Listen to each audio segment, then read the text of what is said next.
अब उसका subconscious mind शेर खान को देख के ऐसे प्रोग्राम हो चुका था कि वो अपने आप को शेर खान समझना शुरू कर दिया और सिम्टम उसमें आ गए। जब इसे गुस्सा आता है ऐसे गुस्सा। एक दिन वो उठता है रात को और 4 बजे घर से निकल के अपने फ्रेंड के घर पहुंचता है, उसकी बेल बजाता है और उसकी मम्मी के पास जाता है कि आप मुझे किसी पंडित के तांत्रिक के पास लेके चलो, मेरे घर में भूत है, कुछ है काला साया, कोई ब्लैक मैजिक है। लेकिन वो एक्चुअल में नहीं हुआ। एक्चुअली में कुछ नहीं हुआ था। उसने ये सब उसको इल्यूजन होने शुरू हो गए उसको। अब एक मेरी क्लाइंट है, वो 10 साल से उसने अपने रूम से अपने घर से बाहर नहीं निकली है वो। रीजन तो एक केस गाजियाबाद में हुआ जिसमें कि 3 बच्चियों ने छत से कूदकर अपने आप को खत्म कर लिया। क्या ये लोगों को कहना गलत था हमेशा से कि लड़कों को रोना नहीं चाहिए? हार्ट अटैक लड़कों को बॉयज में ज्यादा पड़ते हैं, मेल में। फीमेल्स को इतने अटैक नहीं आते क्योंकि वो रोते नहीं है बेचारे कभी। ये दिल के दर्द की दवा है एक, आपका रोना। मैक्सिमम हमारी जितनी भी डिसीज है वो कहीं ना कहीं कनेक्ट करती है हमारे माइंड के साथ। तो अगर हम उसका रूट कॉज जान लें तो हम उसको इजिली ठीक कर सकते हैं।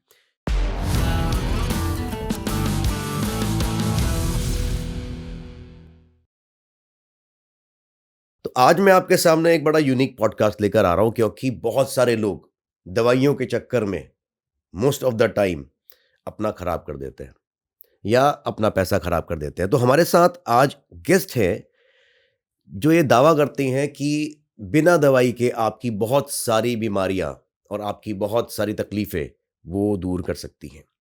तो वेलकम करते हैं निधि जी का। Welcome Nidhi ji. Thank you Mohit for inviting me. आप ये कहते हो कि बिना दवा के आप लोगों की बीमारियां दूर कर देते हैं जी। इसके पीछे के रीजंस क्या हैं? क्योंकि मेरे पास कोई मेडिसिन है ही नहीं, ठीक है, और मुझे ये पता है कि मैक्सिमम हमारी जितनी भी डिसीज है वो कहीं ना कहीं कनेक्ट करती है हमारे माइंड के साथ।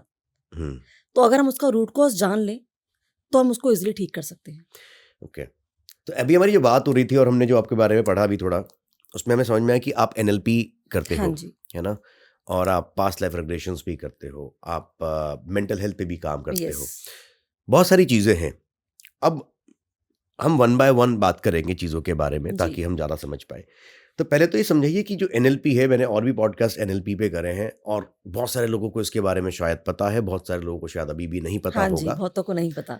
तो अब एक तो ये इंडिया का वर्ड नहीं है, प्रॉब्लम ये है, ये आया भी बाहर से है। तो प्रोग्रामिंग करने का वो तरीका क्या होता है आपका और उनसे आप क्या-क्या चीज़ें ठीक करते हो? देखो, प्रोग्रामिंग करने का तरीका क्या होता है कि आपके माइंड को, आज आप किसी भी चीज़ को लेकर आए हो मेरे पास, तो वो ऑलरेडी एक प्रोग्राम फिक्स है आपके पास। कोई इंसान ये कहता है कि मुझे एडिक्शन है, तो वो ऑलरेडी उसके पास एडिक्शन की प्रोग्रामिंग है, एक प्रोग्रामिंग है।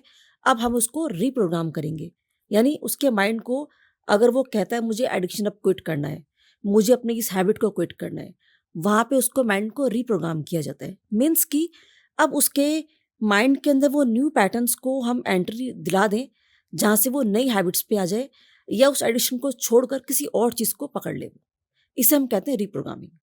और ये कैसे होती है हमारे, देखो, NLP की खास खास बात क्या है, NLP की ब्यूटी क्या है कि NLP हमेशा हमारे कॉन्शियस लेवल पे काम करती है। यानी कि जिस लेवल पे आप और मैं बात कर रहे हैं, इसी लेवल पे आपको किसी ट्रांस में नहीं जाना, आपको कोई थेरेपी और नहीं यूज़ करनी। एंड समटाइम्स हम बिना किसी को बताए भी NLP को यूज़ करते हैं उसके ऊपर, यानी उसको पता भी नहीं है। और बच्चों के साथ तो खासकर, इवन बड़ों के साथ भी हम उनको बिना बताए NLP की टेक्निक उनके ऊपर यूज़ कर देते हैं, उनको पता भी नहीं चलता और हमारा काम हो जाता है। तो ये NLP की ब्यूटी है एक। सो NLP अब बात काम करती है कॉन्शियस लेवल के ऊपर। अब कॉन्शियस के ऊपर काम इस तरह से करती है ये कि कॉन्शियस को ट्रैक करते हुए करते ये आपके सबकॉन्शियस पे चली जाती है डायरेक्टली। क्योंकि अगर आप देखें तो हम सबकॉन्शियस माइंड के बारे में बहुत कुछ जानते हैं, लेकिन अगर देखा जाए तो सबकॉन्शियस माइंड के जाने का जो रास्ता है वो तो कॉन्शियस माइंड ही है। अगर आज कोई भी कमांड वहाँ गई है, कहाँ से गई है? आपके कॉन्शियस माइंड के थ्रू ही गई है। तो वहीं से हम इसको कॉन्शियसली अगेन एक नई कमांड को हम सबकॉन्शियस को दे सकते हैं। लेकिन ये वाली चीज़ तो साइकियाट्रिस्ट भी कर रहे हैं। हाँ, तो NLP और साइकोलॉजी में क्या डिफरेंस है देखो, साइकियाट्रिस्ट में? जो साइकियाट्रिस्ट होते हैं वो मेडिसिन आपको देते हैं। मेरे पास वो लोग आते हैं जो अब मेडिसिन क्विट करना चाहते हैं। मैं साइकोलॉजिस्ट को भी सेशन देती हूँ। अगर आप साइकोलॉजी पढ़ेंगे ना, उसमें भी NLP, हिप्नोथेरेपी, ये सब पढ़ाया जाता है आपको, सब चीज़ें। अच्छा। हाँ जी, ये सब उसका उसी का सब्जेक्ट है। अब यहाँ पे हमने कहा ना कि बिना बताए लोगों के माइंड को हील करना है। बस कंडीशन क्या होती है, अगर वो ये चाहता है, कुछ लोग हैं जो चाहते हैं कि मुझे हील होना है, तो उसके ऊपर चीज़ें बहुत अच्छे से काम करती हैं। अच्छा, अब ऐसे समझते हैं कि कई लोगों को पता ही नहीं है हम्म, कि उनको प्रॉब्लम है या उनको बीमारी है। हम्म, उस केस में क्या क्या होता है? उसमें आप क्या सजेस्ट करते हो किसी को भी, जो हमारी ऑडियंस है, क्या करना चाहिए? जैसे अभी आपने एग्जाम्पल दिए, हम्म, वो तो तब है जब किसी को लगता हो वो बीमार है। हाँ। जनरली लोगों को ऐसी स्थिति में पता ही नहीं होता कि बीमार है। देखो, इसमें ना 2 चीज़ें होती हैं। एक तो अवेयरनेस, कुछ लोगों को तो इतनी अवेयरनेस होती है कि ज़रा सा कुछ भी लग रहा है, कुछ चेंज हो रहा है, आप अपने डेली वर्क में फ़ोकस नहीं कर पाओगे।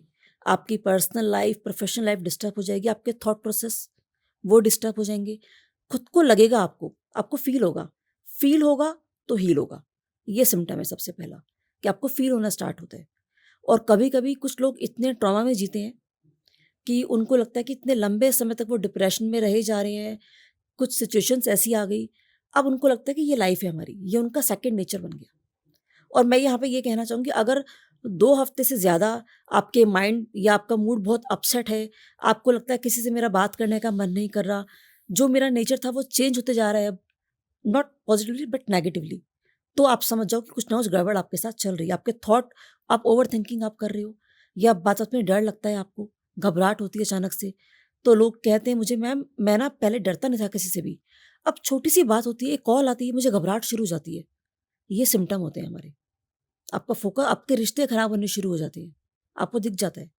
आपका बिज़नेस डाउनफॉल में आ जाता है, क्योंकि आप अपना फ़ोकस वहाँ लगा ही नहीं सकते उस टाइम पे। अगर ओवरथिंकिंग चल रही है, एंग्ज़ायटी बन रही है, तो एंग्ज़ायटी आपको पूरी तरह से अपने कंट्रोल में कर लेगी। अब आपका रिमोट कंट्रोल हो गया एंग्ज़ायटी के हाथों में, आप कर लो क्या कर लोगे, आप कुछ कर ही नहीं सकते हो, क्योंकि एंग्ज़ायटी आपको अपने अकॉर्डिंग चलाती है। ओके। लेकिन एंग्जाइटी की अगर हम बात करें, हुँ। एक्साइटमेंट में भी लोग एंग्शियस फील करते हैं, हाँ, होती है, होनी भी स्ट्रेस में भी, चाहिए। है ना? हर तरह से। इसको कैसे आप डिफरेंशिएट करते हो लोगों के कि साथ? देखो, लोगों को ना अपनी स्टेट को सँभालना नहीं आता है असल में। बहुत लोग ऐसे हैं जो कि बहुत हैप्पीनेस हो गई, जब बहुत खुश हैं तो भी पार्टी करते हैं, 2 पैग लगाते हैं पार्टी में भी। और कुछ लोग की मूड ख़राब है, तो इसलिए वो 2 पैग लगा लेते हैं। तो उनको ये नहीं पता अपने स्टेट को बैलेंस कैसे करना है, और यही काम लोग एंग्ज़ायटी में करते हैं। जब उनको एंग्ज़ायटी बनती है, वो सँभाल नहीं पाते एंग्ज़ायटी को कि मुझे कंट्रोल कैसे करना है। अब जब वो कंट्रोल नहीं कर पाते हैं, एंग्ज़ायटी पीक पे चली जाती है। एंग्ज़ायटी पीक पे चली गई, देन पैनिक अटैक आ गया। अब पैनिक अटैक आ गया, अब उनको पैनिक अटैक में उनको सिम्पटम क्या आते हैं, खुद को मारने की अर्ज होती है, किसी को और को मारने की अर्ज होती है, वो अटैकिंग मोड में आ जाते हैं। उनका हार्ट बीट एक हॉर्स की तरह भाग रही होती है बिल्कुल। लेकिन ये तो एक्सट्रीम लेवल है। पैनिक अटैक में ऐसे ही होता है सबके ओके। साथ। सबके साथ ऐसे ही होता है पैनिक अटैक में। क्या ये भी पैनिक अटैक है कि किसी को ब्रेथलेस फील हो रहा है और उसको हार्ट बीट्स, एकदम हार्ट वो बीट उसकी तेज हो गई है? पैनिक अटैक में होता है, लेकिन ये सिम्पटम एंग्ज़ायटी में सबसे पहले यही ये सिम्पटम आता एंग्जाइटी है। सिम्पटम है। एंग्ज़ायटी सिम्पटम है। कई केसेस में ये भी देखा गया है कि हार्ट बीट का तेज होना या बीपी का शूट अप कर जाना और पसीना आना, हुँ। ये एंग्जाइटी की वजह से नहीं, ये गैस और एसिडिटी की वजह से भी बहुत ज्यादा होता हाँ, वो भी होता है। हुँ। है, जिसको लोग कई बार हार्ट प्रॉब्लम भी समझ लेते हैं और कई बार हार्ट प्रॉब्लम को वो गैस और एसिडिटी को समझकर अवॉइड कर देते हैं। हाँ। अब इसमें हम 3 बातें कर रहे हैं अलग-अलग यहाँ हुँ, पर। पहली बात हो गई हमारी जो एक्चुअली गैस और एसिडिटी, जो स्टमक से रिलेटेड ठीक प्रॉब्लम है। हो गई है।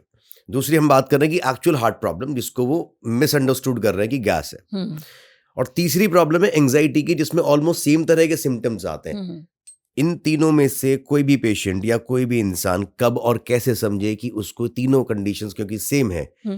कि किस वजह से ये कंडीशंस क्रिएट हो रही है? देखो, जब उसको अगर गैस एसिडिटी हो रही है, तो वो कुछ कुछ अपना प्रिकॉशन करेगा, कुछ मेडिसिन लेगा या कुछ भी खाएगा, पिएगा, कुछ करेगा अपने आप को, तो वो उसकी 1 या 2 दिन में ठीक हो जाती है।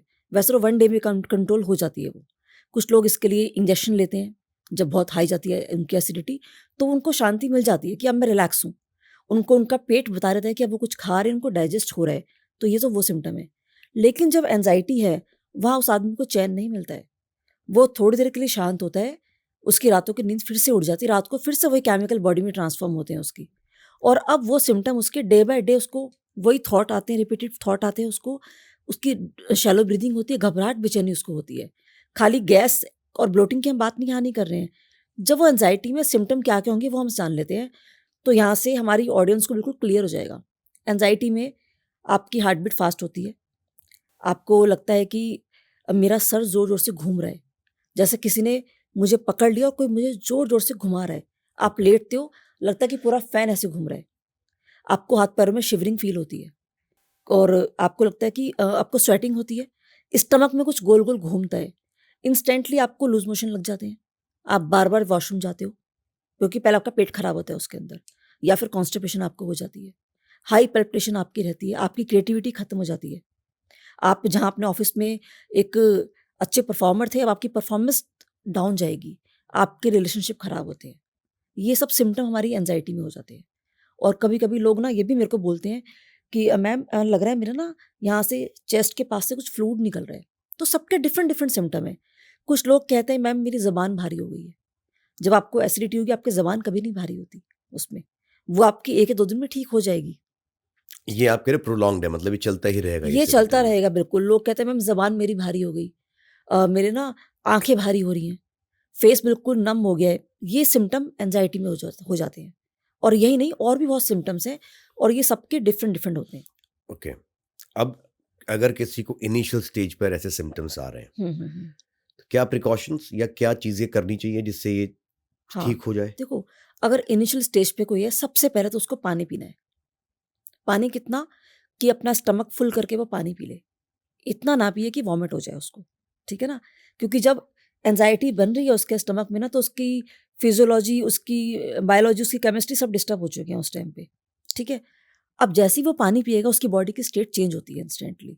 तो पानी पीना है सबसे पहले। Number 2, deep breathing. हमने यूट्यूब पे सुनते रहते हैं कि डीप ब्रीथिंग करो, हमारा जो सिम्पैथेटिक सिस्टम है वो एक्टिवेट होता है। वो ठीक है, लेकिन एक्चुअली क्या होता है, यहाँ हमारे माइंड में बादाम के साइज़ के 2 सेंसर लगे होते हैं, जिनका नाम है एमिगडाला। वो क्या मानती है एमिगडाला, वो हमारे हर इमोशंस के रिस्पॉन्सिबल है। आपके पास हैप्पीनेस है तो वो आपको हैप्पीनेस की फीलिंग देगी, कोई थॉट आ गया तो ये बाय डिफ़ॉल्ट ही ऐसी है वो। अच्छा। जैसे आपके पास स्ट्रेसफुल थॉट आएगा वो जान लेती, ओह!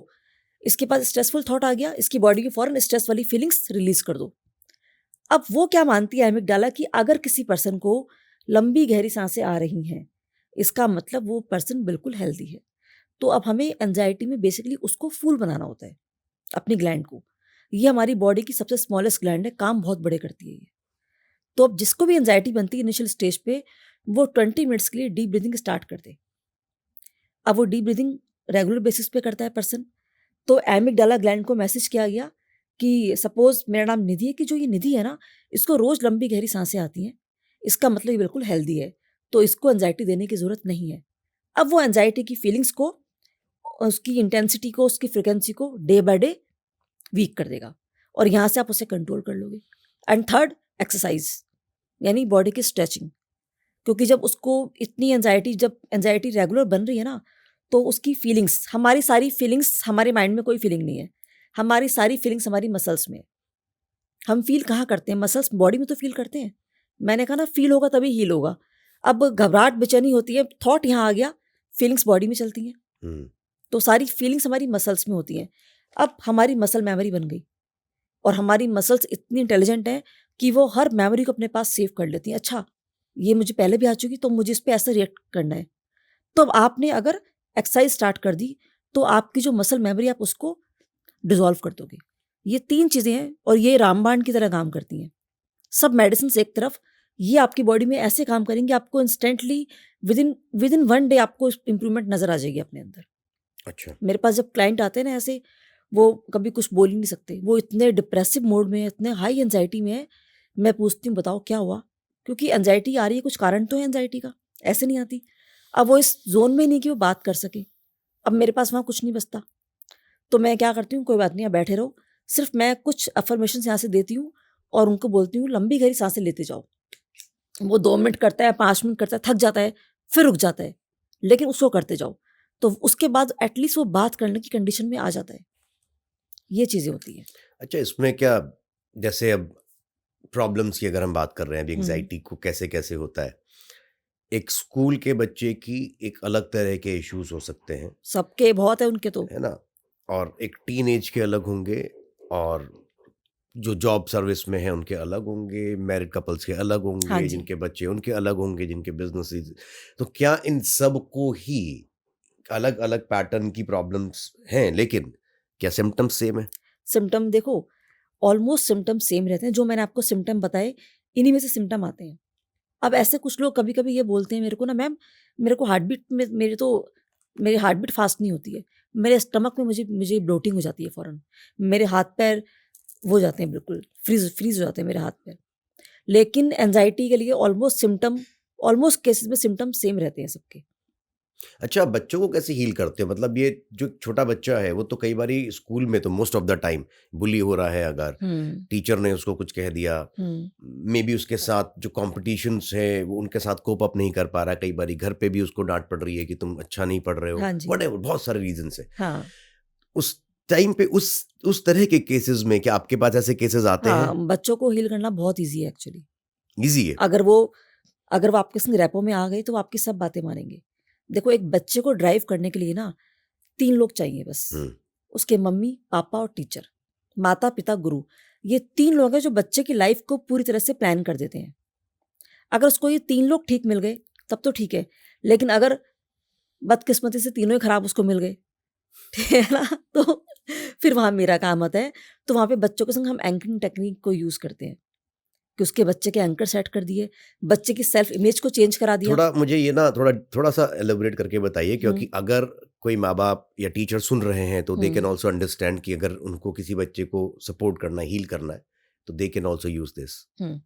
देखिए, एंकरिंग एक टेक्निक है एनएलपी की, जो पेरेंट्स खुद से नहीं कर सकते। अच्छा। फिर भी मैं आपको बताती हूँ कि इसमें सपोज़ बच्चे के पास एक प्रॉब्लम है और आप उसको कुछ और बिहेव देना चाहते हो कि अगर उससे कोई बुली करे तो वो इस तरह का रिएक्शन दे।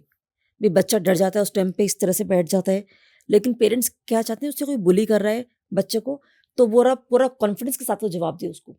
तो यहाँ पे उसको एंकर किया जाता है, यानी कि उसको उस पर्टिकुलर स्टेट में ले जाके, उसके स्टेट को पीक पे ले जाके उसका एक एंकर सेट कर देते हैं।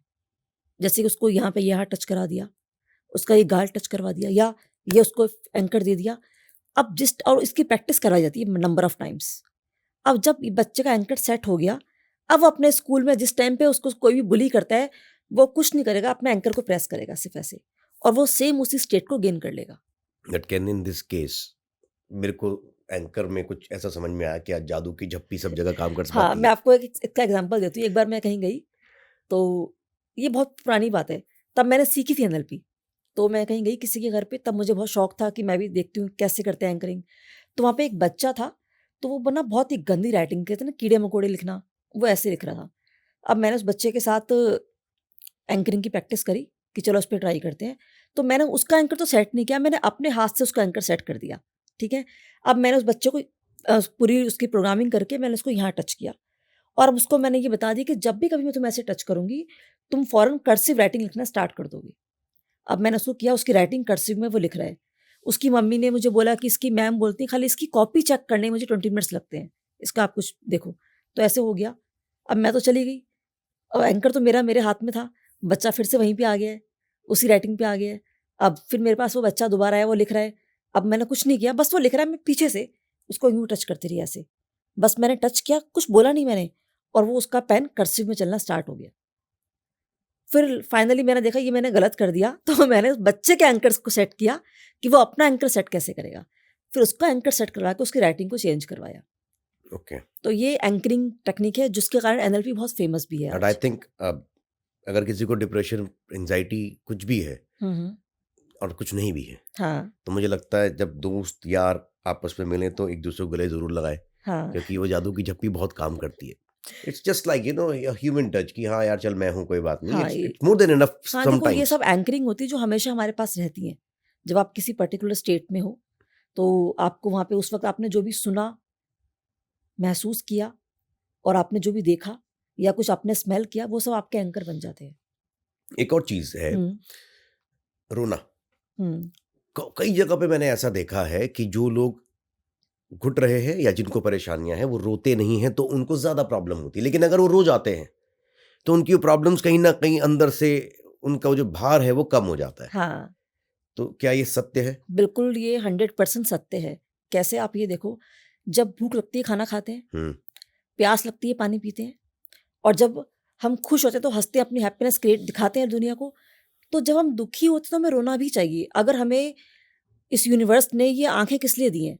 सिर्फ देखने के लिए नहीं दी, बहुत पर्पस है इसके। हमें उसने जो हमारी आंखों में टीयर्स हैं वो किस लिए दिए हैं? ताकि जब हम रोएं, हमारे जो इमोशंस है वो उन आंसुओं के थ्रू हमारे बॉडी से बाहर निकल आए। तो हमें अपने इस तंत्र कोशिका को यूज जरूर करना चाहिए। जब हम रोते हैं, इसे कहते हैं दिल का दर्द ठीक करना। आप जब रोते हो तभी आपके दिल का दर्द, ये दिल के दर्द की दवा है एक, आपका रोना। मैंने कितने रील्स में देखा, अपना दर्द किसी को मत बताओ, लोग तुम्हारा मजाक उड़ाएंगे, मत करो ऐसा, अपने आप अपने खुद ही स्ट्रांग बनो, अपने आप सब कुछ करो। वो सब बकवास है। आपके पास लाइफ में कुछ एक दो लोग तो ऐसे होंगे जहाँ आप दिल की बातें कह सकते हो किसी को भी, नहीं तो शीशे के सामने ही कह लो, कोई भी नहीं है तो। अगर रोना आ रहा है आप उसको रो लो एक बार। क्या ये लोगों को कहना गलत था हमेशा से कि लड़कों को रोना नहीं चाहिए? नहीं, ऐसा कुछ नहीं। हाँ, वो गलत था, बिल्कुल गलत था। है ना? बिल्कुल। जब ईश्वर ने हमें बनाया तो सबके पास, सबकी बॉडी को एक जैसा बनाया ना ईश्वर ने, तो सबके पास दी आंखें। तो फिर ये क्यों, ये भी क्या एक साइकोलॉजिकल हिट है, लोगों को दिया गया है, लड़कों को दिया गया है? मैं इसलिए देखो, लड़कों की बात कर रहा हूँ क्योंकि ईगोइस्टिक, उनकी ईगो, अच्छा, उनकी ईगो होती है ना ये। क्योंकि उनके साथ कोई खड़ा ही नहीं होता लड़कों के साथ तो देखो, जब जनरली। कोई लड़का अगर रोएगा ना, तो हम उसे क्या बोलते हैं, हम उसका मजाक उड़ाते मजाक हैं उड़ाते कि हैं। लड़का होके रो रहा है, हम्म, तू ऐसे रो रहा है तो हम्म, तो यहाँ पे उनकी ईगो पे बात आती है। लेकिन हम्म, अगर वो भी अपने, आप देखो, आपने देखा होगा हार्ट अटैक लड़कों को बहुत, बॉयज में ज्यादा पड़ते हैं मेल में। फीमेल्स को इतने अटैक नहीं आते क्योंकि वो रोते नहीं है बेचारे कभी। अगर वो रो के अपने दिल के दर्द को ठीक कर लें, दिल के दर्द की दवाई क्या है? रोना। आप रो के कथारसिस को निकाल दो सारा, तो आप हेल्दी रहोगे एटलीस्ट। एनएलपी पे जितना हमने बात करी, हमने ही बात करी डिप्रेशन, अपसेटनेस और मल्टीपल चीजें थॉट से हमारे रिलेटेड है। नाउ बहुत जगहों पे कहा गया है कि हमारा जो गट है that is second brain. Yes. तो उस पे उसको सही करने के लिए क्या करा जाए? क्योंकि आज के टाइम में जैसे हमने गैस एसिडिटी की तो बात करी, वो खाना का प्रॉब्लम लोगों का है, लाइफस्टाइल प्रॉब्लम है। जी। IBS is one of the biggest problem for yes, people. 10 में से 8 लोगों के पास है। आई मीन, हाँ, 10 में से आप 8 का लेके चलो, मैं तो यही देखती हूँ। अच्छा, इसको सही करने का बिना दवा के क्या तरीका होता है? क्योंकि जनरली तो इन प्रॉब्लम्स के लिए, जो पेट की प्रॉब्लम है उसके लिए दवाई ही दी जाती है, तो क्या इसको भी आप बिना दवा के ठीक करते हो? एक्चुअली ये एक बहुत बड़ा मिथ है कि आईबीएस पे मेडिसिन परमानेंट क्योर कर देती है आईबीएस को। आईबीएस हमारे दिमाग, पेट की नहीं, दिमाग की बीमारी है एक्चुअली। और आईबीएस को बिना दवाई के ही ठीक किया जाता है। मैंने कितने लोगों को हील किया है आईबीएस के। क्योंकि देखो, आईबीएस, हमें ये पता है कि इसमें सिम्टम हमारे स्टमक में आते हैं। हमारा पेट खराब होता है लोगों को जिनको आईबीएस है, उनको गैस, एसिडिटी, कॉन्स्टिपेशन होता है उनको, या फिर उनको लूज मोशन लग जाते हैं, उनको ब्लोटिंग उनको होती है, कुछ भी डाइजेस्ट नहीं होता उनको। लेकिन ये प्रॉब्लम तो ऑलमोस्ट सभी को हो रही है। ये ऑलमोस्ट। हाँ, देखो, तो हर ऑलमोस्ट सभी को है, वो हमारा डाइजेशन हो गया एक तरीके से।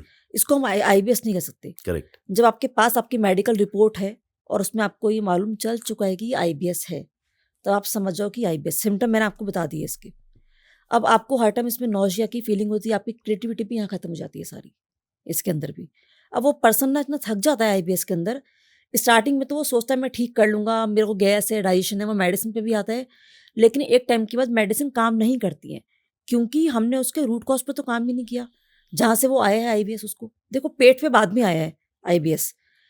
आपने ऐसा कुछ उसके लाइफ में हुआ है, उसके माइंड के साथ कुछ ट्रॉमा हुआ है, बचपन का ट्रॉमा हो सकता है, या कुछ प्रेजेंट लाइफ का इशू हो सकता है उसकी। तो जहाँ पे उसको एंजाइटी बनी है बहुत ज़्यादा, एंजाइटी कंट्रोल में नहीं करी उसने, डिप्रेशन में वो रहा है, बहुत स्ट्रेस में वो रहा है, तब जाके उसको आईबीएस आया है। डायरेक्टली ऐसा कभी नहीं होता कि सो के उठा और आईबीएस हो गया। कितना टाइम लगता है इसको जनरेट होने में? साल, 2 साल, 5 साल भी लग जाते हैं कि वो अच्छा। कितने लंबे समय तक उसमें था, उसको पता भी नहीं होता बहुत बार तो आईबीएस, अब हमारा ये, हमारी जो प्रॉब्लम है आईबीएस, ये हमारे इंटेस्टाइन की प्रॉब्लम है, हमारी आंतों की प्रॉब्लम है ये। और आंतों को हमारी सेकंड ब्रेन कहा जाता है। उसके पास एक्चुअली अपना एक ब्रेन होता है। देखो मोहित जी, 1950s तक ये माना जाता था कि हमारे पास सभी अच्छे, हम बहुत तरक्की कर चुके हैं जी, हमारे पास बहुत, अभी साइंस में बहुत आगे जा चुके हैं, हमारे पास सभी मशीनरीज हैं, हम ट्रांसप्लांट कर लेते हैं, कोई इंजरी होगी हम उसको कनेक्ट जोड़ देते हैं, हम लोगों की किडनी, लीवर सब ट्रांसप्लांट कर देते हैं। लेकिन उसके बाद जब चेक किया गया कि कुछ लोगों के पास मेडिकल रिपोर्ट्स बिल्कुल ठीक है उनकी, ठीक है, और तब भी उनको माइग्रेन है, उनके हाई बीपी जा रहे हैं, उनका स्टमक खराब हो रहा है, उनकी, और उनका सब चीज़ें, उनके पास अच्छा पैसा है, सब चीज़ें ठीक है, फिर भी वो परेशान क्यों है? तो उसके बाद अब रिसर्च किया गया, तब मालूम चला कि हमारा सेकंड ब्रेन, हमारा गट, कि ये असली जड़ यही है। तो जब गट के ऊपर काम करना शुरू किया, तब वहाँ से मालूम चला गट का और हमारे ब्रेन का एक कनेक्शन है, जो कि बहुत ही स्ट्रॉन्ग कनेक्शन है। जिस तरह से जीपीआरएस या वाईफाई होता है ना, बस ऐसे। और ये कनेक्शन 24/7 चलते रहता है। यानी जो भी कुछ हम थॉट क्रिएट करते हैं माइंड के पास, इंस्टेंटली माइंड से वो हमारे गट में चले जाता है। यहाँ पे बहुत पतली पतली नर्व है हमारी, जो हमारे माइंड से हमारे गट को भेजती है सिस्टम। तो इसके लिए कहा जाता है कि अगर आपके पेट में प्रॉब्लम है आईबीएस की, तो कहते हैं वेगस नर्व को ठीक करें। हाँ हाँ, लेकिन खाली वेगस नर्व चीज़ नहीं होती ना। देखो, अब साइंस ने रिसर्च किया कि जो हमारा गट है वो हमारे एनवायरनमेंट को रैपिडली परसीव करता है, हमारा जो लाइफ स्टाइल है उसको परसीव करता है, ये हमारा नेचर क्या है उसको परसीव करता है। इन सब चीज़ों को अगर हम ठीक चेंज करते हैं, वहाँ से अपने आईबीएस को हम क्योर कर सकते हैं। वहाँ से खाली मेडिसिन का कोई परमानेंट सॉल्यूशन नहीं है एक्चुअली। लेकिन कई लोग पॉसिबली अपनी लाइफस्टाइल को बहुत अच्छा करके चल रहे होंगे, उनको तब भी आईबीएस की प्रॉब्लम होगी। हाँ, वो क्या करते हैं, वो ये गलती करते हैं, वो अपना फोकस, अपना 90% फोकस, मैं कहती हूँ 100% अपने स्टमक पे, अपनी डाइट पे लगाते हैं। अब मैंने देखा है आईबीएस वालों को सारा दिन, उन्हें मैं कुछ डाइट बताऊंगी ना, मैम हम ये सब कुछ फॉलो करते हैं, मैम अपनी डाइट के बारे में पूरा एक्सप्लेन कर देंगे कि मैं क्या क्या करता हूँ, वो कौन से ऐसे मिलेट्स है जो वो नहीं खाते, ऐसी क्या परहेज है जो वो नहीं करते। अब उनका पूरा फोकस कहाँ चला गया, अपने स्टमक पे चला गया। रूट कॉज तो माइंड से आ रहा है। तो मैं ये कहती हूँ, आप आईबीएस में ना 30% फोकस करो अपनी डाइट पे, अपने स्टमक पे, और 70% फोकस करो अपने माइंड को रिप्रोग्राम करने में। तभी आपका आईबीएस क्योर हो सकता है, अदरवाइज वो क्योर ही नहीं होगा, आप कुछ भी कर लो। अब मेरे पास जो लोग आते हैं 10 साल से, मैम अभी आपको दिखा दूंगी मैसेज एक फ़ोन में, मैम 10 साल से मुझे आईबीएस है, आयुर्वेदिक, होम्योपैथिक, एलोपैथी सब ले लिया, लेकिन कोई इम्प्रूवमेंट कोई नहीं है। तो ये सब कुछ तो वो कर चुके हैं, उनको सब कुछ पता है डाइट में क्या खाना है क्या नहीं खाना। तो थोड़ा सा मेरे को बताइए ना, आपकी अगर, जैसे आपने कहा कि आप बताते हैं, लेकिन जनरली अगर हमारी ऑडियंस जानना चाहे तो डाइट में क्या खाना चाहिए, देखो, और लाइफस्टाइल का क्या पैटर्न होना चाहिए? तो डाइट तो बहुत सिंपल है, लेकिन डाइट को खाने का तरीका है एक तो उसमें नॉनवेज नहीं खाना आपको, अच्छा। ठीक है, नॉनवेज नहीं खाना। और जो चीज़ें आपको एसिडिटी बनाती हैं, क्योंकि सबकी एक प्रवृत्ति है बॉडी की ना, तो जो आपको चीज़ें एसिड वाली चीज़ें, खट्टी चीज़ें आपको नहीं खानी है। और जो मेन चीज़ है कि आपको खाना कैसे खाना है, आपको पेट भर के खाना कभी भी नहीं खाना है जब तक आप थेरेपी पे चल रहे हो। कैसे खाना है कि जब हमें बहुत तेज़ भूख लग रही है आपको, तब खाना है खाना बस। और वो भी कितना कि सपोज़ मैंने कुछ खा लिया और मेरा बस हो गया कि हाँ, मेरी भूख शांत हो गई, बस इतना खाना है आपको। तो भूख लगती रहेगी उसमें तो फिर? तो आप तो दिन में 10 टाइम्स आप खाते रहो, थोड़ा-थोड़ा खाओ बस, लेकिन आपको पेट भर के कभी भी नहीं खाना है इसके अंदर। ओके। उसका रीज़न है क्योंकि आईबीएस में आपकी जो इंटेस्टाइन है बहुत ही ना सेंसिटिव हो चुकी हैं। अब आपने खाना खा लिया पेट भर के, अब उसको और ज़्यादा काम करना पड़ेगा। और जितना ज़्यादा वो काम करेगी, आपको ब्लोटिंग होगी, आपको एसिडिटी होगी, घबराहट, बेचैनी आपको होगी यहाँ पे। लेकिन अगर आपने खाना कम खाया और बहुत लाइट फूड लिया, तो वो ईज़िली डाइजेस्ट हो जाएगा। अगर मेरा यहाँ पे मुझे कोई स्कार आ गया, अब मैं बार-बार यहीं पे टच करूँगी तो ये परेशानी होगी ना, मुझे ठीक नहीं होगा। तो मुझे इसको हील करना है, थोड़ा रेस्ट देना पड़ेगा। तो जहाँ आपने कम खाना खाया और सिर्फ़ भूख लगने पे खाया, तो ईज़िली डाइजेस्ट हो जाएगा आपका खाना। ये आपका पहला स्टेप है, ये सबको फ़ॉलो करना है, सबसे पहली चीज़। सेकंड थिंग, आईबीएस वाले ना बहुत परेशान होते हैं। अभी मेरे पास एक क्लाइंट आया हुआ है कनाडा का, कनाडा से है, सेशन चलते हैं हमारे ऑनलाइन। वो अब अपनी होप छोड़, 28 ईयर्स का है सिर्फ़। वो कहता मैं उससे बात करते हुए मुझे लगा कि सब कुछ कर चुका है, तो मैंने पूछा कि क्या ऐसा है? हाँ मैम, मैं माइंड एंड गट कनेक्शन भी देख चुका, मैं ये सब कुछ कर चुका, मैं बैठा हूँ आराम से, ठीक है अब चल रहा है जो चल रहा है, अब देखा जाएगा। कितने लोग हैं जो होप छोड़ चुके होते हैं कि अब तो ये शायद कभी ठीक ही नहीं होगी आईबीएस, लेकिन ऐसा नहीं है, ये ठीक हो जाता है। तो आपको डाइट हो गया। सेकंड थिंग, आपका ब्रीदिंग पैटर्न।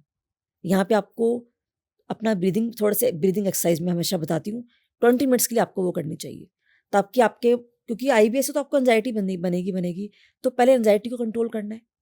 एंजाइटी को आपने कंट्रोल कर लिया, तब भी आपका आईबीएस शांत हो पाएगा। तो आपने उसको कंट्रोल कर लिया ब्रीदिंग से या और टेक्निक से, एक्सरसाइज, कि आपकी मसल्स में जो मेमोरी है वो वहाँ से रिलीज हो जाए। और अब आपका पूरा माइंडसेट चला गया आपके आईबीएस के ऊपर फोकस। तो आपका जो माइंड और आपकी जो मांसपेशियां हैं, जब आप करते हो एक्सरसाइज, वो अपना फोकस डाइवर्ट कर लेती हैं। अब वो डाइवर्ट कर लिया उन्होंने बॉडी के ऊपर, अपनी मसल्स पे काम करने पे।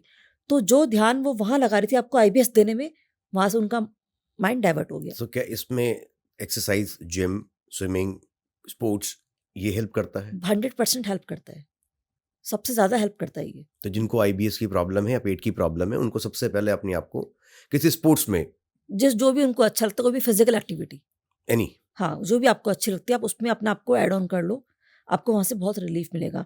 डाइट का थोड़ा सा ध्यान रखना है, माइंड की रीप्रोग्रामिंग, क्योंकि आपका ना माइंडसेट क्या बन चुका है। क्या होता है, मैं देखती हूँ लोगों को ना, कुछ भी खाने से वो डरते हैं कि ये खाऊं ना खाऊं, खा लूंगा। अब उनको पता है, उनके प्रोग्राम फिक्स है, मैंने ये खा लिया, अब तो मुझे गैस बनेगी, अब तो मुझे ब्लोटिंग होगी। हाँ, तो अगर सोचा है तो फिर तो होगी ही। नहीं, उनकी बॉडी में ये पैटर्न आ चुके ना, देखो। नहीं, लेकिन इस पे भी मैम एक चीज है, मैं आपको हाँ। बताता हूँ। लाइक हम जब कहते हैं एसिडिटी की हम बात करते हैं, तो एसिडिटी हुई जहां पर कि कुछ डॉक्टर्स का ये कहना है कि एसिडिटी आपको हो नहीं रही है, आपको एसिड ज्यादा नहीं बन रहा है। हाँ। बेसिकली आपका पेट जो है वो एसिड बना ही नहीं रहा था, अब वो एसिड जब बना रहा है तो वो आपको एसिडिटी फील हो रही है। हाँ। तो बेसिकली प्रॉब्लम ये नहीं है कि आपको एसिड ज्यादा बन रहा है, प्रॉब्लम है कि आपको एसिड नहीं बन रहा है। तो हमारा जो एसोफेगस होता है, तो वो एक ऐसा पाइप की तरह है, तो वो ऐसे खुलता और बंद होता है जब हम खाना खाते हैं। तो जब किसी को कम एसिड बन रहा होता है तो वो खुला रह जाता है, क्योंकि जनरली वो उसका काम है अपने आप को बाइंड करके रखना, ताकि पेट का एसिड बाहर ना आए। हाँ जी, बिल्कुल। लेकिन वो because for certain reasons, may be IBS या मेंटल स्ट्रेस और जो भी हो सकता है, उसकी वजह से वो कम हो जाता है बनना एसिड। तो उसकी वजह से क्या होता है, एसोफेगस थोड़ा सा खुल जाता है, वीक हो जाती है वो जो हमारी वॉल्स हैं। और जब हम कुछ ऐसा खाते हैं जिसको ज्यादा एसिड चाहिए पचने के लिए, तो अब वो जब एसिड बनता है, बॉडी जब बनाना शुरू करती है उस खाने के हिसाब से, तो वो वापस उन वॉल्स पे आ जाता है और वो उसको हम एसिडिटी कहते हैं। So this is the concept of a lot of doctors कि एसिड ना बनना it's a big problem. Acid अगर बनेगा तो ये प्रॉब्लम्स खत्म हो जाएंगी। अब इसके पीछे एक बहुत अच्छी चीज आपको बताती हूँ मैं, कि एक चीज और होती है हमारी, ये जो आप कह रहे हैं इसके साथ साथ एक चीज और होती है माइंड में हमारे, कि सपोज मैं अपना लंच डिनर कर रही हूँ, मैं लंच कर रही हूँ और मेरे आपका कॉल आया, और आपका मेरा कॉल पे किसी बात पे कोई आर्गुमेंट हो गया, कॉल डिस्कनेक्ट हो गया, और अब मुझे स्ट्रेस हो गया इस चीज़ का। स्ट्रेस नहीं भी, वो एक नेगेटिव थॉट मेरे पास आ गया कि ऐसा क्यों बोल दिया मुझे, क्यों ऐसे करा मेरे साथ, बस इतना काफ़ी है। अब जैसे मेरे पास ये थॉट आएगा, तो मेरा माइंड इंस्टेंटली मेरे गट को एक मैसेज सेंड करेगा कि जो ये निधि है ना, ये खतरे में आ चुकी है, इसके पास स्ट्रेस आ गया, अब हमें इसको सेव करना है। तो अब जो हमारी बॉडी का जितना भी सिस्टम है डाइजेशन खाने करने का, more than 200 process are working in our body. अब हमारा स्टमक उन सबको स्टॉप कर देगा, रुक जाओ, सब काम छोड़ दो, अब पहले इसको उससे फाइट करने हैं। अब मैं आ जाऊंगी एकदम से फाइट एंड फ्लाइट मोड के अंदर, तो बाकी सारा जो डाइजेशन के सिस्टम है सब स्टॉप हो गए। आप खुद सोचो ना, घर पे किसी का कोई अटैक कर देगा, तो क्या जो घर के काम काज है वो करेगा, उसको सब कुछ स्टॉप कर देगा, पहले उसको ट्रीट करेगा ना वो। वही चीज़ हमारे साथ हो गई। अब हमारे माइंड में वो स्ट्रेस चल रहा है, पूरा माइंड का, पूरी बॉडी के सिस्टम फंक्शन सब उसके ऊपर काम करने में लग गए, हमारा डाइजेशन स्टॉप हो गया, हमें नहीं पता कुछ भी। ये सब हमारी इंटरनल चीज़ें होती रहती, हमें नहीं मालूम होता। लंच हो गया और मेरे माइंड में वही बात चल रही, शाम का टी टाइम हो गया, मैंने शाम की चाय भी पी ली, लेकिन फिर कुछ और बात हो गई, किसी और बात पे मुझे गुस्सा आ गया, फिर एक स्ट्रेस आ गया, माइंड फिर से स्टॉप की, रुक जाओ, फिर से इसको स्ट्रेस आ गया। रात को मैं डिनर कर रही हूँ, फिर मुझे कोई बात याद आ गई, या मेरा मूड खराब है किसी बात पे, या किसी ने कुछ भी छोटी सी बात भी अगर हो गई, फिर से मेरी बॉडी में वही सिस्टम चालू हो जाएगा कि अभी ये स्ट्रेस में आ चुकी है, सब काम स्टॉप कर दो, पहले इसको ठीक करना है। अब ये सब कुछ मेरे साथ चल रहा है, मैं तो मुझे नहीं पता, मैं अपना लंच भी ले रही हूँ, मैं टी टाइम भी ले रही हूँ, मैं अपना डिनर भी कर रही हूँ, मॉर्निंग में सो के उठ के मैं फिर से ब्रेकफास्ट पे आ गई, लेकिन मेरा मूड फिर से वही खराब है। और मैं जो मेरे अपनी बाहरी दुनिया के काम है वो मैं सब कुछ कर रही हूँ, लेकिन इंटरनल बॉडी में क्या चल रहा है, वो बॉडी कैसे काम कर रही है, वो मेरे को पता ही नहीं है। ये कारण है एसिडिटी का सबसे बड़ा, क्योंकि हमारी बॉडी का डाइजेशन ही खराब हो गया। स्लीपलेसनेस भी क्या रीजन एक बहुत बड़ा है? हाँ, वो आईबीएस, देखो, लेकिन ये आईबीएस से जुड़ा हुआ है या फिर ये किसी और चीज से है? नहीं, आईबीएस के साथ, आईबीएस वालों को तो होता ही है, अगर जिनका आईबीएस बहुत सीवियर है, उसका रीजन है, जब जिसको भी आईबीएस है ना, तो जो ये आईबीएस के केमिकल है हमारी बॉडी में, एंजाइटी के केमिकल कह लो, आईबीएस के, हम तो सो जाते हैं, ये केमिकल 24/7 हमारी बॉडी में रोटेट करते हैं। इसलिए लोग कहते हैं यहाँ घबराहट हो रही है, वो केमिकल यहाँ आ गया, यहाँ घबराहट हो रही है, स्टमक में ब्लोटिंग हो रही है, बॉडी में कहीं पेन फील हो रहा है, वो केमिकल बॉडी में रोटेट कर रहा है। अब आप तो सो गए, अब वो केमिकल ये चेक करने के लिए, ये आदमी सो कैसे गया, सब कुछ ठीक तो है, वो आपकी बॉडी में, पूरी body, each and every cell में आपकी वो घूमता है। अब रात को आप सो रहे हो, जहाँ जहाँ वो जाएगा आपको लगेगा ये क्या हो गया, मुझे घबराहट बेचैनी होगी, आप सो के उठ जाओगे, आपको नींद नहीं आएगी, क्योंकि वो बॉडी में रोटेट कर रहा है। ये सब फंक्शन हमारी बॉडी में इंटरनल काम करते रहते हैं, हमें नहीं पता। और जो मैंने यहाँ बताया, डीप ब्रीदिंग, इसके अलावा एक्सरसाइज, थोड़े माइंडफुलनेस के मेडिटेशन हो गए, और सेल्फ लव, ये चीज़ें ना हमको IBS में बहुत हेल्प करती हैं। और जो हमारी गट है, हमारा इंटेंस टाइम, क्योंकि IBS में हमारा मूड हमेशा ख़राब रहता है, घबराहट बेचैनी हमेशा हमारा, तो एक केमिकल होता है, आपने नाम सुना होगा, सेरोटोनिन, उसका, ये हमारा मूड मैनेजर है, ये हमारे मूड को स्टेबल करता है ये। और आप जान के हैरान होंगे, हमारा इस केमिकल के लोग मेडिसिन खाते हैं इसके लिए, इसके पिल लेते हैं, और 90% ये सेरोटोनिन हमारी आंतें बनाती है, हमारा गट 90% वहाँ से बनता है ये। तो अगर आप उसी को ठीक कर लो, जो मैंने ये चीज़ें बताई आपको, तो वहाँ से आपकी बॉडी में अपना ये सेरोटोनिन अपने आप बनना शुरू हो जाएगा। IBS में आधा रिलीफ तो आपको यहीं से आ जाएगा, कुछ करने की जरूरत ही नहीं पड़ेगी। और तो इसमें गुड बैक्टीरिया और बैड बैक्टीरिया का भी एक बड़ा रोल है, तो बहुत बड़ा रोल सीबो है। और सिफो का हम कहते हैं एक बड़ा रोल होता है। हाँ, तो क्या IBS और दूसरी अदर प्रॉब्लम्स जो हमारे को हो रही है बॉडी में, तो क्या ये बैड बैक्टीरिया के ज़्यादा होने से हो जाती है? अगर हाँ, तो अब इसमें फिर कहा जाता है कि आप जो है फर्मेंटेड फूड ज़्यादा खाओ, अपना गुड बैक्टीरियाज लो, तो किस तरह से ये कनेक्ट है फिर? अब देखो, हमारी इंटेंस टाइम में हमारी गट में एक्चुअली हमारी एंडोक्राइन सेल्स होती हैं, जो मोर देन 20 टाइप्स के हॉर्मोन्स को बनाती हैं, ठीक है। और जब जब हमको इनकी ज़रूरत पड़ती है, माइन सपोज हमें कैल्शियम चाहिए, आयरन चाहिए, विटामिन B चाहिए, 12 चाहिए, AB, जितने भी होते हैं वो सब हमारी गट बनाती है अपने आप ही। उसमें आपका एंडोर्फिन, सेरोटोनिन, सब कुछ आ गया। अब वो सब कुछ बना रही है, जब हमको ज़रूरत है उसकी, अपने आप हमारा माइंड बॉडी इतने इंटेलिजेंट है, अपने आप हमारी उसको ब्लड में रिलीज कर देते हैं वो। ये कब? जब हम बिल्कुल हेल्दी हैं तो। लेकिन अब आपने कहा कि जिसको IBS है, उनके गट उनका क्योंकि पूरी तरह खराब हो चुका है, अब उसकी जो गुड बैक्टीरिया वो मर चुकी, वो डेड हो चुकी है। और हमारे गट में ना, जब साइंस ने इसके ऊपर रिसर्च करते हैं किया, तो वो भी एक बार तो साइंटिस्ट ने हाथ खड़े कर दिए। बुक में जो मैंने पढ़ा है इसके ऊपर, जो मैंने पढ़ा है वो बता रही, उसमें लिखा हुआ है कि साइंटिस्ट ने अपने हाथ खड़े कर दिए कि भाई हमारे बस की नहीं है, ये तो बहुत कुछ है गट के अंदर। तो फिर जब देखा मोर देन 100 ट्रिलियन सेल्स हमारे गट के अंदर हैं, जो हमें सब कुछ करती है हमारे लिए, अब वो मर चुकी हैं। वो कब मरती हैं? जब आपकी लाइफ में आप स्ट्रेस एंजाइटी में रहते हो, कोई ट्रॉमा लाइफ में आ गया। मैंने कहा ना, हमारा जो एनवायरनमेंट है, वो कैसे में आप किस एनवायरनमेंट में आपने ग्रो किया अपने लाइफ को, उसके अकॉर्डिंग आपकी सेल्स ग्रो करती हैं। पहले ये मानते रहे, लेकिन अब ये प्रूफ हो चुका है, साइंस ये प्रूफ कर चुकी है। तो अब गुड बैक्टीरिया हमारे पास है, किसी भी कारण से वो डेड हो गई, अब हमें उसको रीजनरेट करना पड़ेगा। कैसे?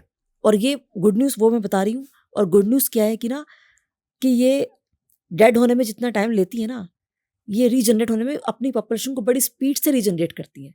ऐसा नहीं है कि अगर किसी को 10 साल से IBS है तो वो अपनी गुड सेल्स को रीजनरेट करने में 10 साल लगाएगा। विदिन 3 मंथ उसको चेंजेस देखने को मिलते हैं कि वो रीजनरेट होनी स्टार्ट हो गई। क्या खाया जाए, क्या करा जाए? देखो, सब खाने का मैंने बता दिया आपको, बस भूख से मतलब बहुत ही कम खाना है कि हाँ मेरी भूख मिट गई, बस इतना। नहीं, मैं तो उसकी बात कर रहा हूँ, गुड बैक्टीरियाज को बढ़ाने के लिए। गुड बैक्टीरिया, आपने इसमें हमारा फर्मेंटेड फूड हमारा आ गया, आपने फूड तो ले लिया, लेकिन फूड से भी ज़्यादा रोल आपके माइंड, यहाँ पे आपका माइंड प्ले करेगा, क्योंकि कितने ऐसे लोग हैं जो नहीं खा सकते। अब जैसे कांजी जो होती है वो खाई जाती है, वो पियो। हाँ देखो, लेकिन आप ये देखो, जो लोग बाहर, जो ऑलरेडी इतने कोल्ड वेदर में रहते हैं, वो तो कांजी पी नहीं सकते। जो बाहर के लोग हैं, कितने मेरे ऐसे क्लाइंट जो बाहर रहते हैं, उन्हें पता नहीं मैम यहाँ पे नहीं मिलती कांजी, हम नहीं बना सकते कांजी, वो क्या करेंगे? जिनके पास ये ऑप्शन ही नहीं है, तो वहाँ उनके पास क्या ऑप्शन है फिर? माइंड तो है हमारे पास। माइंड वो सुपर टूल है जिसके थ्रू हम अपनी बॉडी को कुछ भी हील कर सकते हैं। कैंसर तक को लोग हील कर लेते हैं, तो ये तो कुछ भी नहीं है। मैं कैंसर के ऊपर वेबिनार करती हूँ। अच्छा। तो उसमें तो लोगों को बहुत फायदा मिलता है उससे। क्या आपने हील करा है? हाँ बिल्कुल, मैं कैंसर के ऊपर वेबिनार भी कौन-कौन से करती हूँ। कैंसर हील कर सकते हो आप? देखो, हील ऐसा है कि ना, वो डिपेंड करता है आपके, अगर आपका बिलीफ अच्छा है, कैंसर पेशेंट को अगर जीना चाहता है, तो उसमें एक्चुअली कैंसर में करना क्या है, आपके बिलीफ सिस्टम को चेंज करना है। और आपको ये पता होना चाहिए कि मेरे को जीना किस लिए है। अगर आपके पास कोई जीने का ऑप्शन है ना, कि मुझे अगर आज मैं ठीक हो जाऊंगा, सबसे पहले मुझे ये काम करना है। तो this is more like belief system. Belief system हमारा, और आपकी एबिलिटीज कितनी है, कितने आप कैपेबल हो, मैनिफेस्टेशन करना बेसिकली। आपके पास एक गोल तो होना चाहिए ना। एक माँ बीमार है घर में, हाँ। उसको ठीक होना है कि भाई मुझे बच्चों के लिए खाना बनाना है, मुझे ठीक होना पड़ेगा।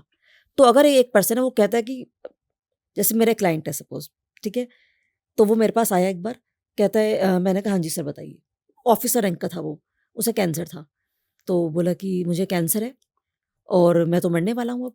मैंने कहा आपको किसने कहा ये बात? वो बोला कि मेरे दोस्त लोग बोलते हैं तुझे तो कैंसर है, तू तो मरेगा अब। तो ये उसका बिलीफ सिस्टम है। अब वो पहली बात तो वो कितनी भी थेरेपी आप कर ले कोई काम नहीं करेगी, क्योंकि बिलीफ क्या है कि मुझे मरना है, सिंपल सी बात है। तो हमारे बिलीफ तो हमसे पहले हमारे लिए आगे खड़े होते हैं आके, तो अब उसके बिलीफ को चेंज करना है सबसे पहले तो। और अब उसको पता है कि मेरी फैमिली है और मुझे अपनी फैमिली के लिए, मैंने उसको ना उसका वो पेन दिखाना पड़ेगा जिसके लिए वो जीना चाहता है। अगर उसने वो पेन देख लिया तो अपने कैंसर को बीट कर देगा वो फिर। और यहाँ पे काम आता है हमारे माइंड प्रोग्रामिंग का। आपने एक वर्ड सुना होगा न्यूरोप्लास्टिसिटी। तो यहाँ पे न्यूरोप्लास्टिसिटी काम करती है कि माइंड के बॉडी के फंक्शन को चेंज करना। तो ये कैंसर को हील कर देता है इस तरह से। मैम और भी चीजें हैं जो खाने को लेकर फिर बड़े मिथ्स हैं। दूध, अब एक तरफ कहा जाता है कि दूध हमारे लिए बहुत अच्छा है, और एक तरफ आजकल खासकर जब से ये पॉडकास्ट इंडस्ट्री थोड़ी बड़ी हुई है और इंस्टाग्राम में काफी कुछ देखने को मिलता है, रील्स में तो बहुत जगह सुनने को मिल रहा है कि नहीं आप दूध मत पीजिए, दूध बेकार है, दूध मत पीजिए, दूध बेकार है। जहां अगर मैं देखता हूं तो बचपन से हमें यही बताया गया कि दूध तुम्हारे लिए अच्छा है। और अगर इतना ही खराब है तो पूरे वर्ल्ड वाइड दूध बिक क्यों रहा है? आपका इसमें क्या टेक है? देखो ये एक यूनिवर्सल ट्रुथ नहीं है, और हमें हमेशा यूनिवर्सल ट्रुथ को ही फॉलो करना चाहिए जो सबके लिए सच है। अगर दूध एक्चुअली में खराब है तो वो आपके लिए भी खराब है, मेरे लिए भी खराब है, वो सबके लिए खराब होगा, ठीक है ना। अगर दूध आपके लिए ठीक है और मेरे लिए खराब है तो वो हमारा बिलीफ सिस्टम है फिर यहाँ पे। तो मैं हमेशा कहती हूँ कि जो हमारा यूनिवर्सल ट्रुथ है कि 2 + 2 4 होते हैं, 1 - 1 0 है, हम सबके ब्लड का कलर रेड है, ये यूनिवर्सल ट्रुथ है। खाना खाने से हमारी भूख मिटती है, ये यूनिवर्सल ट्रुथ है। तो अगर एक चीज़ खराब है तो वो सबके लिए खराब है फिर। अगर डस्ट में एलर्जी है तो वो आपके लिए भी, मेरे लिए भी, सबके लिए है। लेकिन कुछ लोगों को डस्ट से लेबर कितनी काम करती है, उन्हें कुछ नहीं होता डस्ट के अंदर। तो यानी ये सब हमारे मिथ हैं ये सब। उनके लिए शायद खराब हो सकता है दूध, जिनको हो सकता है कुछ देखो स्पेसिफिक प्रॉब्लम, अगर कुछ प्रॉब्लम है, किसी पर्टिकुलर प्रॉब्लम में हम कह सकते हैं आप उसको अवॉइड कर दो, लेकिन ये यूनिवर्सल ट्रुथ नहीं है।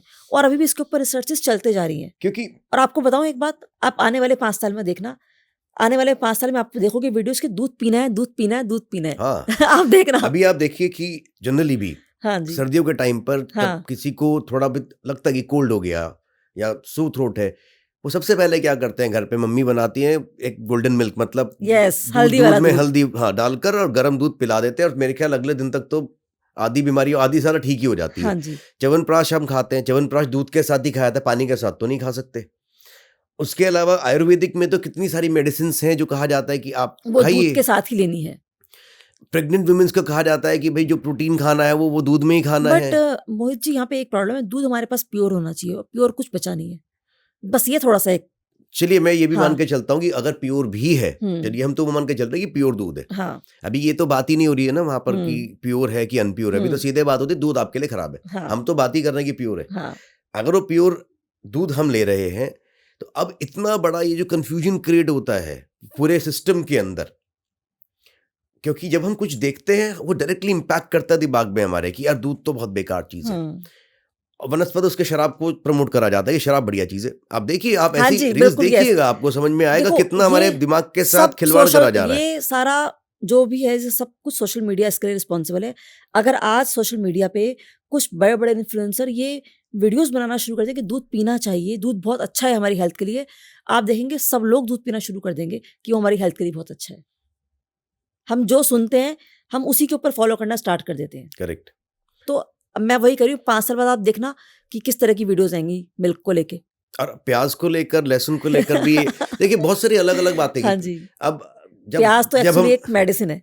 It's medicine. अब हम जब धर्म की बात करते हैं, हम खाने को धर्म के साथ जोड़कर उसकी फायदों को क्या हम डिस्ट्रैक्ट करते जा रहे हैं? आई डोंट नो, मैं उस पर कमेंट नहीं करना चाहता, लेकिन मुझे ऐसा लगता है कई जगह पे यहाँ पर आप देखिए प्रेमानंद महाराज जी ने बड़ी अच्छी बात कही, मैंने उनको सुनता हूँ काफी, तो उन्होंने बड़ी अच्छी बात कही कि भाई ये जो प्याज लहसुन ये सब चीजें हैं ये गृहस्थियों के लिए खाना कोई परेशानी नहीं है, हम जैसे जो संत हैं वो ना खाएं।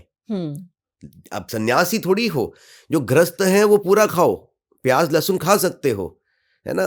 हमारे अलग रीजन से नहीं खाने के, लेकिन वो सन्यासियों के लिए है। लेकिन बहुत सारे लोग हैं कहते हैं नहीं प्याज नहीं खाना है, लहसुन नहीं खाना है, तो अब उसके रीजंस क्या है? देखो उसके ना सबने अपने अपने डिफरेंट डिफरेंट रीजन बनाए हुए हैं।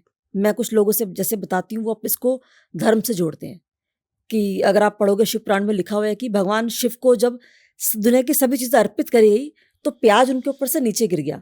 तो लोगों ने उस दिन से ये माना कि भगवान ने प्याज का तिरस्कार कर दिया है, महादेव ने, तो हाँ। प्याज को काफी लोगों ने खाना छोड़ दिया। और साउथ इंडिया में प्याज शायद इसलिए नहीं खाया जाता क्योंकि प्याज को जब बीच में से काटते हैं तो बीच में शंख दिखता है तो बीच बना में हुआ, शंख यहाँ पे क्योंकि उनका वो वैष्णव विष्णु को पूजते हैं, शंख उनके हाँ लिए जी, पूजनीय हाँ। होगा तो इसलिए नहीं खाते। तो ये सबके ना डिफरेंट डिफरेंट मिथ हैं। और ये ऐसे लोग भी हैं जो घर में प्याज नहीं खाते और रेस्टोरेंट में जाके वो प्याज वाला सब्जी मंगाते हैं अपने लिए, पहले कच्ची प्याज वो वहाँ खाते हैं, वो घर में नहीं खाते वो लेडीज। लेकिन मेरे खुद के फ्रेंड्स मुझे बताती हैं बहुत बार कि बाहर जाके तो मेरी वाइफ होटल में प्याज वाला खाना मंगाती है अपने लिए जाके, वो घर में इसे वहम करते हैं। या वो उनके पास ये वहम है कि मुझे कान्हा जी की पूजा करनी है तो मुझे प्याज नहीं खाना, मुझे लहसुन नहीं खाना, क्योंकि कान्हा जी ने कभी कुछ बोला नहीं इस बारे में, तो मैंने तो कहीं नहीं सुना कि वो उन्होंने बोला आपको प्याज लहसुन नहीं खाना। तो ये ना हमने अपने वहम खुद ही बनाए हुए हैं, अपने लिए रूल्स, और उनमें खुद ही उनको निभाते निभाते हम खुद ही परेशान हो जाते हैं। जब हम उनको तोड़ते हैं तो भी हम परेशान होते हैं, उनको बनाते भी हम ही हैं। अच्छा, मैं एक चीज़ आपसे जानना चाहता हूँ इसमें, मुझे कुछ ऐसी केस स्टडीज़ बताइए जो आपके पास आई और वो बहुत अलग हैं। मतलब हम जनरल तो सुनते हैं, जो हमने बातें करी दिस इज़ वेरी जनरल, कि ये जनरली ये भी बीमारी होती है, पेट की बीमारी होती है, थोड़ा अपसेटनेस हो सकती है, ट्रॉमास हो सकते हैं। लेकिन कुछ क्या ऐसे इंसिडेंट्स भी आपके पास आते हैं, ऐसे पेशेंट्स आते हैं जो हम नहीं जानते किस तरह के हो सकते हैं, लेकिन आपके लिए बहुत यूनिक एक्सपीरियंसेस हो? हाँ, मैं एक बताती हूँ। एक बच्चा मेरे पास आया था 15 साल का, ठीक है? उसके फादर एक बहुत अच्छे ऑफ़िसर हैं। अब वो बच्चा आया है, कोविड की बात है ये, ठीक है? तो वो बच्चा ना बहुत अजीब-सा बिहेव करता था और उसने कोविड में शेर खान की कोई मूवी है, उसने उस मूवी को बहुत बार देखा और उसको इतनी बार उसने नेटफ्लिक्स पे उसको देखा उस मूवी को कि उसके अंदर वो उसका सबकॉन्शियस माइंड ऐसे प्रोग्राम हो गया कि वो सिम्पटम उसके अंदर आने स्टार्ट हुए। वो अपने आप को एक्चुअली में शेर खान समझना शुरू कर दिया उसने। अब वो आया मेरे पास सेशन के लिए, मम्मी साथ में है उसकी। मम्मी बोल रही हैं कि बच्चे को ऐसे-ऐसे हरकतें करता है कि क्लास में सबको मारता है, पीटता है। अभी ये 10th का इसका बोर्ड है, कुछ भी नहीं पढ़ता और वो अपने फादर से भी हेट करता है बहुत ज़्यादा, तो मम्मी को भी मारता है। अब हम चल रहे हैं, वो बच्चा मेरे पीछे-पीछे आ रहा है, मैं रूम में हूँ।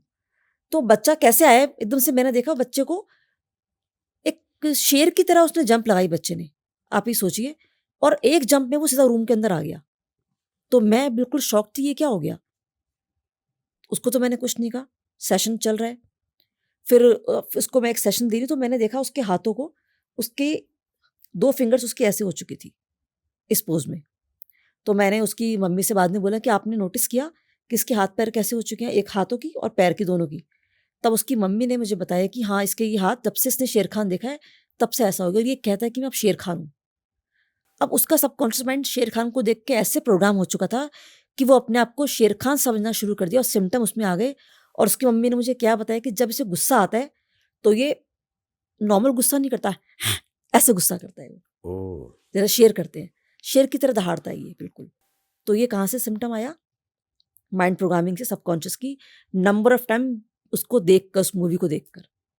एक और एग्ज़ाम्पल बहुत अच्छा शेयर करती हूँ। जैसे आपने कहा ना कि हम बात कर रहे थे कि लोग यूट्यूब पर जो फालतू की चीज़ें वो ज़्यादा देखते हैं, यानी हॉरर स्टोरी, जहाँ सिर्फ़ एंटरटेनमेंट के लिए। हुँ। एक बच्चा 10th क्लास का, अब वो रोज़ डेली ये देखता है, हॉरर स्टोरीज़ देख रहा है। उसकी मम्मी ने उसको बोला कि तुम इसे मत देखो, नहीं माना वो बच्चा। मम्मी मैं सिर्फ़ शौक के लिए देखता हूँ, मम्मी ने बहुत मना किया, कोई बात नहीं।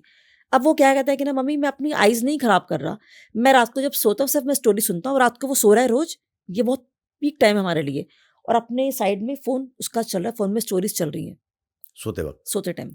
2 महीने हो गए। अब 2 महीने बाद क्या हो रहा है, अब सबकॉन्शियस माइंड कैसे काम करता है? अब उस बच्चे को, जो बच्चा अब तक मौज-मस्ती करता था, बहुत सारा दिन घूमना-फिरना, जिस तरह जो लड़के करते हैं इस एज के अंदर, टीनेज में, वो सब कुछ उसने बंद कर दिया। अब उसके फ्रेंड सर्कल चेंज हो रहा है।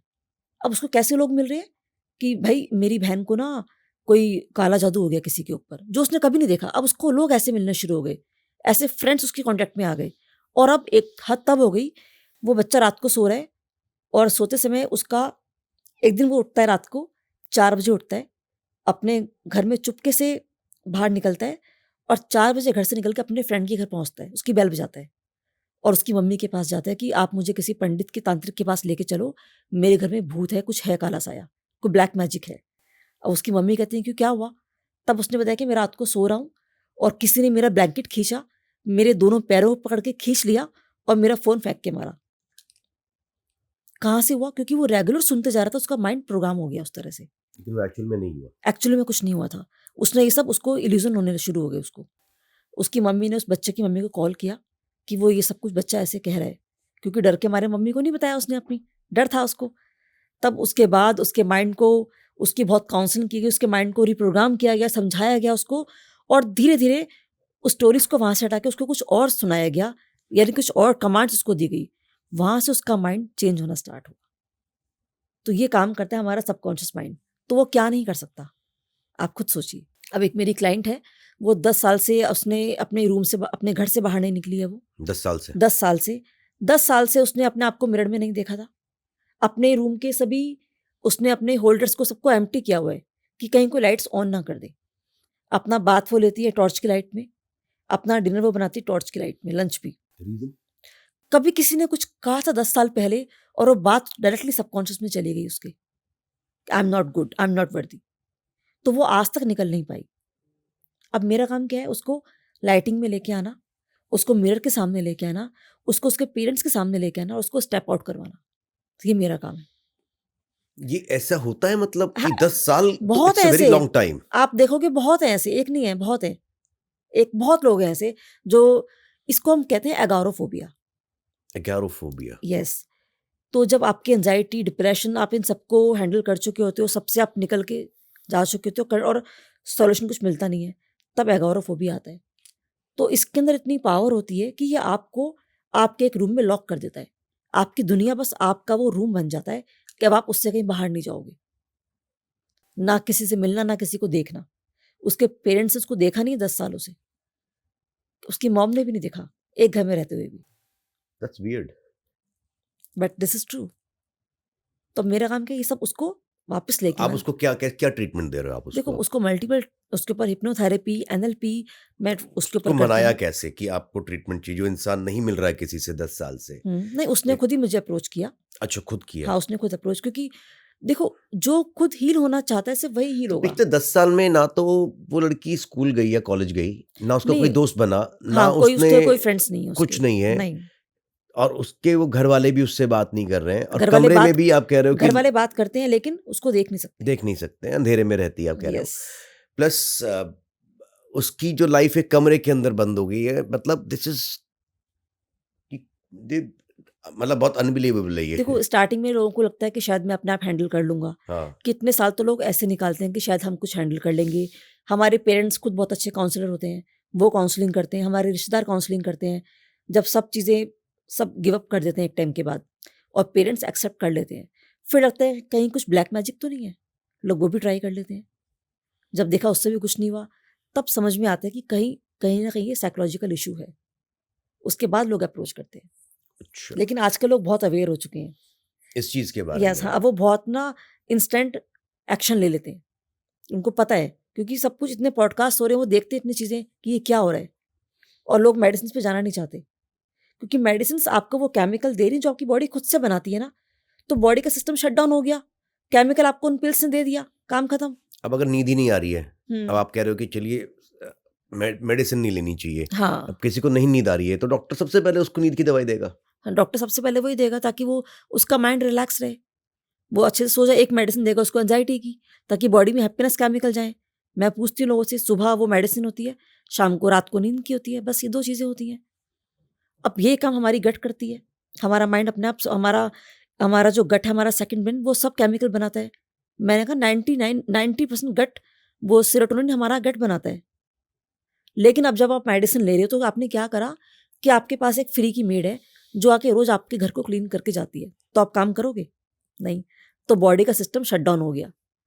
अब वो मेडिसिन छोड़ते तो उन्हें प्रॉब्लम होती है।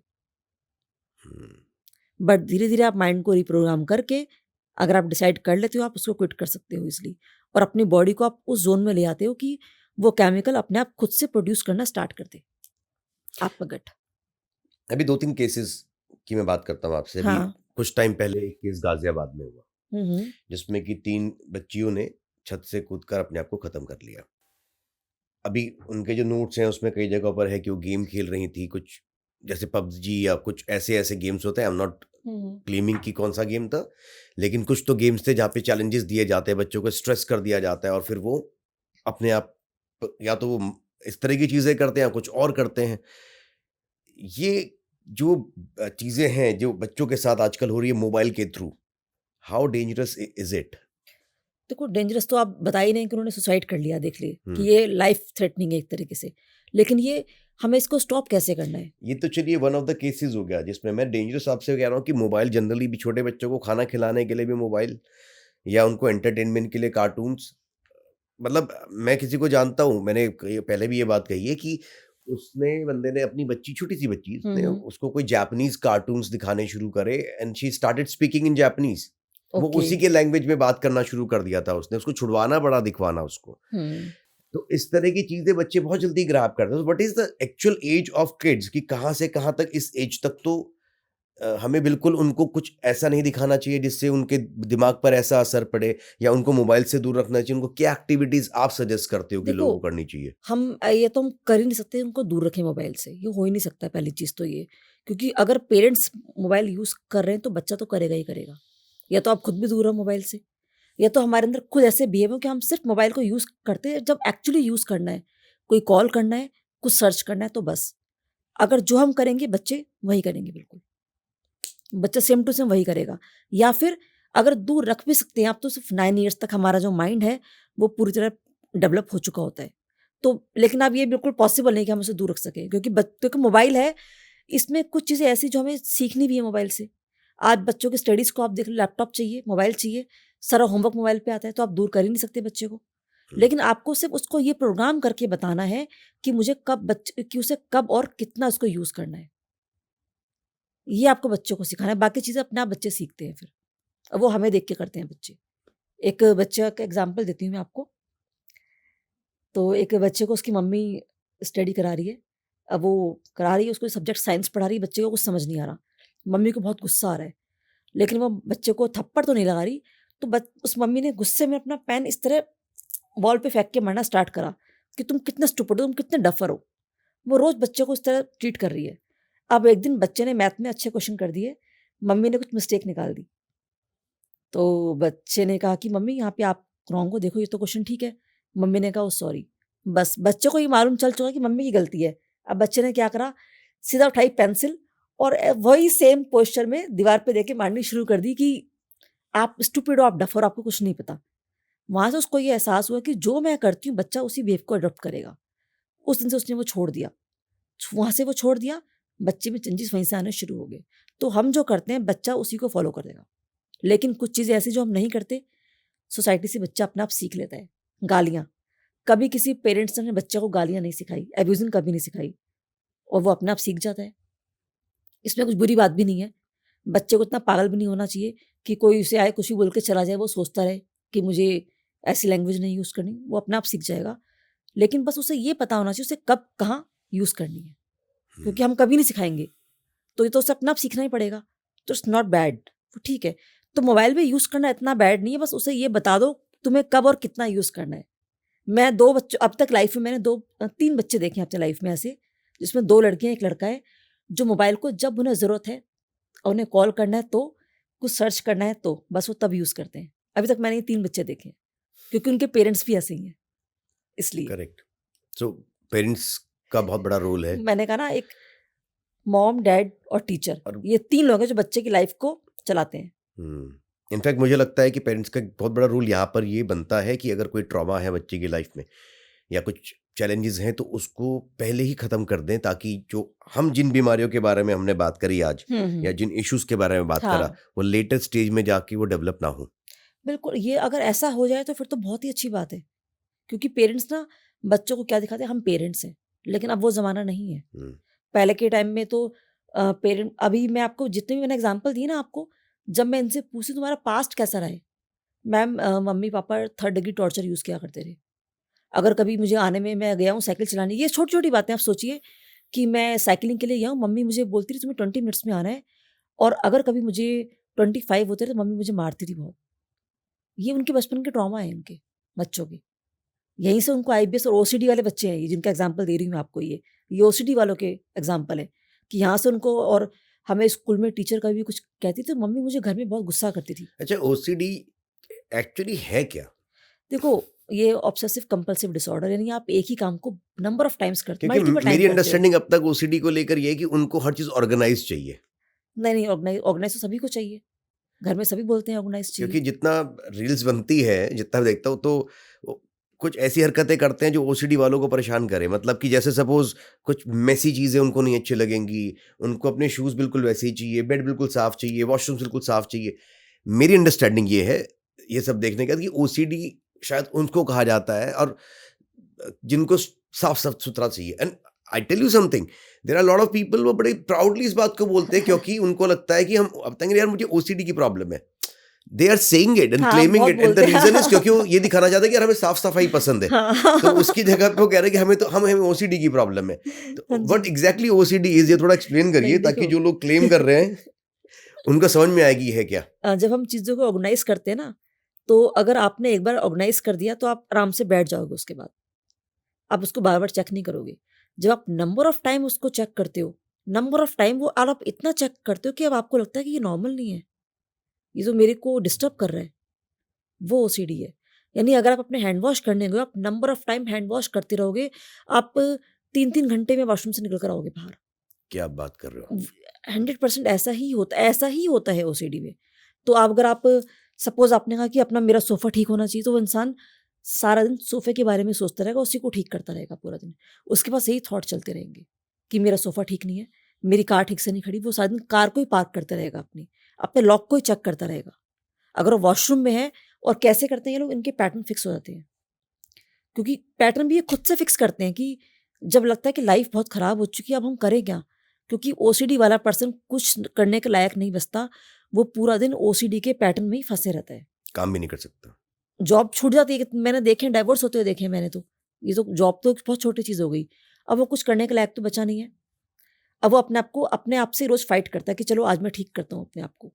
अब वो क्या करता है, अपना टाइम कम करने के लिए वॉशरूम में जाएगा, खुद से जो उसका टाइम है, सपोज़ 3 घंटे का टाइम है, थोड़ा अपना आप कम करेगा टाइम को, कि चलो। अब वो क्या करते हैं, बताते हैं लोग जो, कि मैम मैं पहले ना ये वाली वॉल पूरी क्लीन करता हूँ, फिर मैं ये वाली वॉल क्लीन करता हूँ, तो अब मैंने ना कम कर दिया, मैं इसको 20 टाइम्स करता हूँ, इसको 20 टाइम्स? 20 टाइम्स इसको मैं करता हूँ, तो वॉल को मैं 20 टाइम्स क्लीन करके फिर मैं बाहर आता हूँ। उसके बाद मैं नहाता हूँ, और मैं रिन साबुन से नहाते हैं ये लोग रन? मैक्सिमम, कि अच्छे से क्लीन हो जाएँ। सर्फ़ यूज़ करते हैं, मैंने देखा है बहुत लोगों को जो सर्फ़ यूज़ करते हैं। तो मैम ऐसे मुझे टाइम लगता है, कुछ लोग 5-5 घंटे भी नहाते हैं। और आप यकीन नहीं मानेंगे, मेरा एक, जिस बच्चे का मैंने एग्ज़ाम्पल दिया कि मम्मी ने बोला है 20 मिनट से ऊपर हो गए तो बहुत मारूँगी, उस लड़के को, ये अब ये बड़ा हो चुका है, ठीक है? अब मैंने इससे पूछा पास्ट कैसा रहा, इसने मुझे बताया। अब इसका सेशन था इसका, मैंने कॉल किया, हमारा टाइम है 3 बजे का। मैंने कॉल किया है, इसकी मम्मी ने कहा मैम वो रात को लेट सोया, वॉशरूम में है अभी, ठीक है। मैंने कहा चलो ठीक है, मैं 5 बजे कॉल करती हूँ। मैं 5 बजे कॉल नहीं कर पाई, मैंने शाम को 6:30 बजे कॉल किया। उसकी मम्मी ने कहा वो आ गया था, फिर से वॉशरूम में चला गया है, कोई बात नहीं। उसके बाद मैंने कहा ठीक है, अब कल बात करेंगे। फिर मैंने जब नेक्स्ट डे कॉल किया, उसकी मम्मी ने मुझे क्या बोला कि वो रात को 11 बजे वॉशरूम में गया था, 3 बजे निकल कर आया उसके बाद सुबह, अरे और अब वो बाप रे! सो रहा है। तो आज सेशन नहीं हो पाएगा। तो बेसिकली उसका जो प्रॉब्लम है, जो भी है, मतलब वो वॉशरूम के अंदर ही रहता है वो? हाँ, ये उसका पैटर्न, सबके डिफरेंट पैटर्न्स होते हैं। ओके। किसी को थॉट्स की ओसीडी होती है, किसी को कुछ इमेजेस दिखती हैं, कुछ अर्ज होती है, कुछ मार दूं या कुछ कर दूं मैं, या अपने आप नेगेटिव थॉट्स उसको चलते रहते हैं, और वो सारा दिन उन्हीं से फाइट करता है कि अब मैंने कंट्रोल कर लिया थॉट्स को। वो सोचता है ठीक है, हो गया मेरा काम, मैंने जीत लिया ओसीडी। 1 घंटे बाद फिर से वो चीज़ें उसके पास आ जाएंगी। तो इसको आप कैसे ठीक करते हैं? देखो, माइंड प्रोग्रामिंग, मैंने कहा ना कि यहाँ पे उसके पास के कुछ ट्रॉमास हैं, उसको नहीं पता हो तो? उसको नहीं पता होते, उसको एक्चुअली उसे पता नहीं होती, लेकिन जब मैं पूछती हूँ ना कि अच्छा बताओ क्या हुआ था, तो 10 साल पहले जाएगा सीधा। मैम 10 साल पहले ऐसा हुआ था मेरे साथ। अच्छा, याद होता है उनको? उनको ये पता होता है कि हमारे साथ, मैम मैं कहती हूँ शुरुआत कहाँ से हुई? मैम क्या मैं आपको पूरा बता सकता हूँ? मैं कहती हूँ यस। आज से मैम 10 साल पहले की बात है, एक बार ऐसा हुआ था। मेरे साथ, मुझे फर्स्ट टाइम वहाँ फील हुआ था। उनको सब कुछ पता होता है कि मुझे यहाँ से चीज़ें चल रही हैं, फिर धीरे धीरे ये पैटर्न मेरे अंदर आने शुरू हो गए। ऐसे क्लाइंट बताता है। और ओसीडी में ना ये उसके अपने थॉट तो होते नहीं, केमिकल इम्बैलेंस हो गया उसका। अब सारा दिन उसके वो थॉट चलते रहते हैं, सारा दिन वो थॉट चलते रहते हैं। अब वो बेचारा उसी में उलझा रहता है। और जब तक अगर वो उसके पास थॉट चल रहा है किसी भी काम को करने का, जब तक उसको नहीं करेगा, उसकी एंजाइटी ऐसी बनती रहती है। तो अब वो अपने आप को बचाने के लिए उस कामों को कर रहा है। अगर वो नहीं करेगा, घर में आप कितना मर्जी उससे लड़ लो, झगड़ लो, वो नहीं मानेगा, क्योंकि उसको एंजाइटी इतनी ज़्यादा बन रही है। तो अपने आप को शांत करने के लिए उस पैटर्न में वो जा रहा है। एक्चुअली वो अपने आप को अपने अकॉर्डिंग वो सेव कर रहा है अपने आप को। तो दिस इज तो very serious problem. Yes, actually. तो अब तो मैं I think I should say it very upfront to people. अगर कोई बड़ा बोस्ट करके बोलता है कि मेरे को ओसीडी प्रॉब्लम है, दिखाने के लिए कि साफ सुथरे हैं, तो भाई वो एक्चुअल बहुत अलग प्रॉब्लम है ये। अगर कोई ऑर्गेनाइज करता है, किसी को हाइजीन इशू है, वो ठीक है, आपने That एक is bar not in clean कर OCD दिया, ना? नो आपने उसे क्लीन कर दिया, लेकिन आप नंबर ऑफ टाइम आप उसे कर रहे हो, आपका पूरा पूरा दिन उसी में जा रहा है। क्लीननेस तो सबको पसंद है, किसको हाँ, नहीं पसंद वो होगी? सबको पसंद है। आपका पूरा पूरा दिन उसी में जा रहा है, तो वो आपको ओसीडी है। फिर एक मेरे क्लाइंट है, वो उनको ना क्या है कि एक रोड है, उस रोड से उनको 10 टाइम्स निकलना होता है। उनके घर हाँ। से उनको ऑफिस 20 मिनट्स का है, जैसे उनको 2 घंटे लगते हैं कि मैम मुझे उस पुल पे से ना, उस रोड पे से मुझे इतनी बार मुझे जाना ही है। जाना है। उसके बाद मुझे अपनी कार को चेक करना है, अगर मेरे कपड़े कहीं टच हो गए। तो लोग इनको सॉरी टू से, लेकिन कहते, कई कुछ लोग कहते होंगे यार ये पागल है। हाँ, लोग बोलते हैं कैसी पागल है। पागलों की हरकतें कर रहा है। हाँ, लोग बोलते हैं पागल है। लोगों के रिश्ते खराब हो जाते हैं, वो अपने फैमिली के लिए, अपने लिए कुछ भी नहीं कर पाते, क्योंकि उलझे रहते हैं सारे दिन। इतनी थकावट उनको रहती है, अपने अंदर इतनी थकावट रहती है। और आप यकीन मानेंगे, अब उनको लगता है कि ये मेरी लाइफ है। अब मेरे कुछ क्लाइंट्स हैं, तो जब उनके अंदर चेंजेस आते हैं, तो उनको लगता है कि क्या हमने ये ठीक करा है? यानी अगर आज मुझे वॉशरूम में 3 घंटे लगे हैं और आज मैंने 2 घंटे में आ गया, तो क्या मैंने ये ठीक करा है? उन्हें सेल्फ डाउट हो जाता है अब कि हम ठीक तो कर रहे हैं। क्योंकि लाइफ उनके ये पैटर्न इतने स्ट्रांग हो चुके होते हैं कि मैम मुझे लग रहा है कि मैंने कुछ गलत तो नहीं कर दिया, मैंने ठीक करा है ना ये? मैं कहती हूँ हाँ, आपने ठीक करा, नॉर्मल कराया आपने ये, इसको हमें और कम करना है। तो यहाँ पर और उनके थॉट्स ये उनको परेशान करते हैं। तो ये होती है ओसीडी। मतलब और ये बहुत गंदी है, सबसे गंदी ओसीडी होती है। ये आईबीएस से भी खराब है। इसकी वजह से आईबीएस भी आ सकता है। हाँ, जिनको ओसीडी उनको आईबीएस होता है। जो होता ही होता है। होता ही है। जब आपकी लाइफ में एक चीज़ खराब होती है, तो 10 चीज़ें अपने आप खराब हो जाती हैं। और जब एक चीज़ ठीक होती है, तो 10 चीज़ें अपने आप तो ठीक हो जाती आईबीएस हैं। ही क्यों, हम ये कह सकते हैं कि मेजर जितनी प्रॉब्लम्स हैं हाँ, पेट से रिलेटेड या और बॉडी से रिलेटेड, वो सब इसीलिए हो रही हैं क्योंकि कोई ना कोई एक फंक्शन नहीं काम कर रहा है ठीक से। हाँ, जब वो नहीं काम कर रहा है, प्लस और इश्यूज़ चल रहे हैं लाइफ में, हमने हील नहीं किया उसको। और आपको मैं अगर बताऊँ सच में, सबका रीज़न क्या है? एक एंग्ज़ायटी है सबका रीज़न। मतलब शुरुआत सबसे एंग्जाइटी है। पहले शुरुआत आपको एंग्ज़ायटी से होती है। आप या तो इतने स्ट्रॉन्ग बन जाओ, यहीं से रफ़ा-दफ़ा कर दो सब थॉट्स को। प्राणायाम करना कैसा रहेगा? हाँ, बहुत अच्छा रहता है प्राणायाम। अगर एंग्जाइटी लगे किसी को या परेशानी हो तो एक प्राणायाम करा जाए। प्राणायाम करो, सबसे मैं कहती हूँ आप एंग्ज़ायटी में सबसे पहले आप डीप ब्रीथिंग करो, एक्सरसाइज करो, अपनी पसंद का म्यूज़िक सुनो, नॉट सैड सॉन्ग। मैं क्लाइंट्स को बोलती हूँ आपको ना म्यूज़िक सुनना है, मैं ये कहना भूल गई कि आपको कौन से म्यूज़िक सुनने हैं। वो नेक्स्ट डे आता है, मैडम एंग्ज़ायटी बहुत पीक पर है, आपने तो बोला था गाने सुनने हैं। तो मैं पूछती हूँ आपने क्या गाना सुना? चिट्ठी ना कोई संदेश, जाने वो कौन सा देश, तो एंग्ज़ायटी पीक पे जाएगी। और एक बहुत अच्छी चीज़, शायद आपको लगे लोगों को कि ये क्या थोड़ा लगेगा डिफरेंट, कि मैं जो लोग एंग्ज़ायटी में, डिप्रेशन में बहुत पूजा पाठ करते हैं। ज्यादा पूजा पाठ करते हैं। हाँ, एंग्ज़ायटी में कि क्या हो रहा है, बस मैं ठीक हो जाऊँ, ठीक हो जाऊँ। मैं उनसे हाथ जोड़ के बोलती हूँ आप मत करो कोई पूजा पाठ। आपके जो डेली रिचुअल्स हैं आप वो कर लो। अगर आपको घर में जोत जलानी है आप जला के बैठ जाओ। अब वो लोग क्या करते हैं कि शायद कुछ हो जाएगा, सारा-सारा दिन उनके घर में भजन चल रहे हैं, उनके शब्द चल रहे हैं, वो सब बिल्कुल नहीं करने आपको। जब आप एंग्ज़ायटी डिप्रेशन में हो, आप और डिप्रेशन में जाओगे। ऐसा क्यों? देखो, आप कुछ भी आरतियाँ देख लो उठा के, आप कोई भी शब्द देख लो, उन सब में जब आप भगवान के सामने कोई भी आरती गा रहे हो ना, तो उसमें क्या है कि मैं तो पापी हूँ, मैं, मेरे कर्म ऐसे हैं, मुझे क्षमा करो, मुझे क्षमा, इस तरह की चीज़ें रहेंगी हमेशा। यानी आप एक बैगर बन गए। एक भिखारी को हमेशा एंग्ज़ायटी बनती है, वो कभी खुश नहीं हो सकता। और आप उस टाइम पे जब आप इस तरह की चीज़ें बोल रहे हो, हमारा माइंड पिक्चर माइंड है।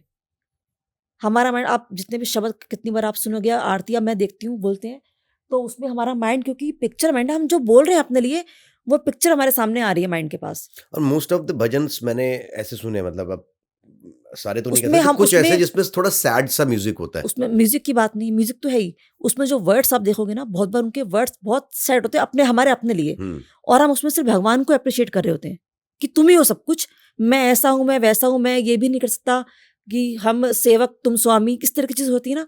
तो जब आप ये चीजें सुनते हो, आप और एंजाइटी में जाते हो।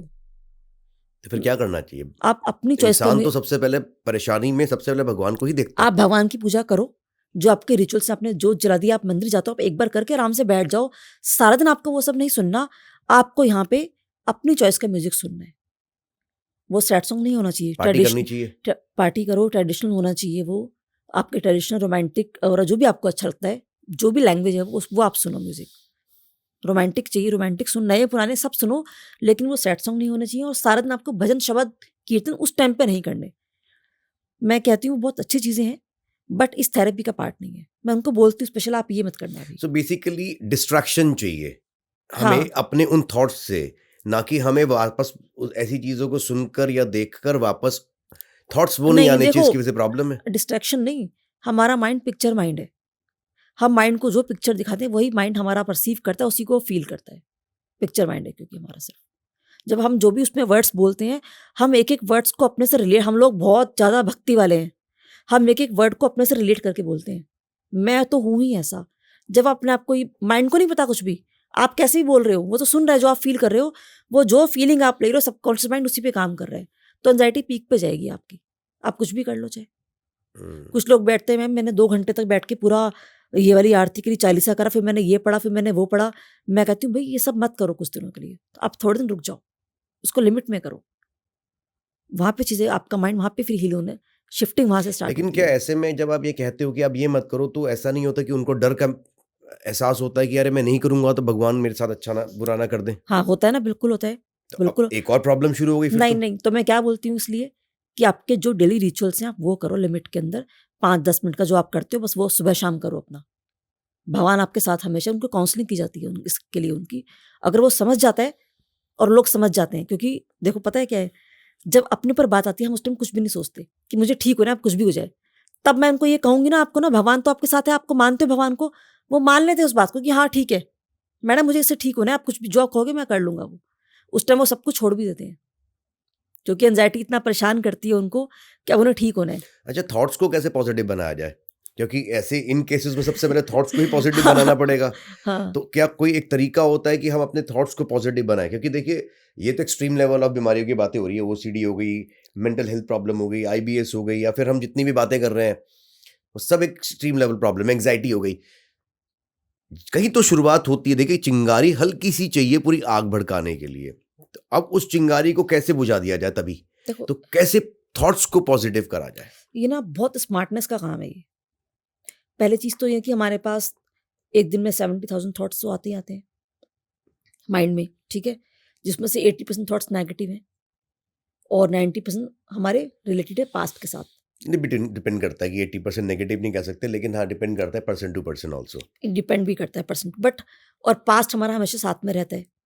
तो पॉजिटिव करने का एक तरीका है कि जब आपके पास अपने थॉट्स को, यहाँ पे ना थोड़ा सा आपको स्मार्टनेस क्या करनी है, आप पूरे दिन में अपने आप को चेक करो कि दिन में कितनी बार आपके पास नेगेटिव थॉट्स आए, कितनी बार आप नेगेटिव हुए, कितनी बार आपके पास पॉजिटिव थॉट्स आए, उसको आप ऑब्जर्व करो।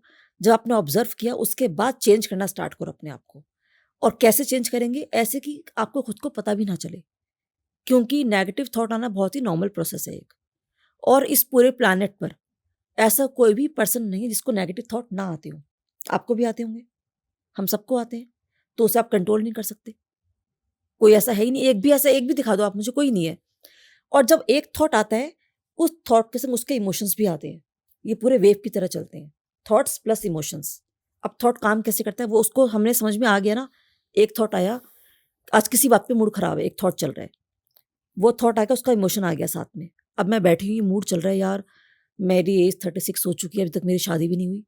एक और थॉट आ गया, एक और सेट थॉट हमारे पास आ गया, मेरा वेट भी बहुत बढ़ते जा रहा है, मेरा ऑफिस भी खराब है, ऑफिस में कुछ भी अच्छा नहीं चल रहा, वो पर्सन भी ठीक नहीं है, वो रिलेटिव भी ठीक नहीं है मेरा।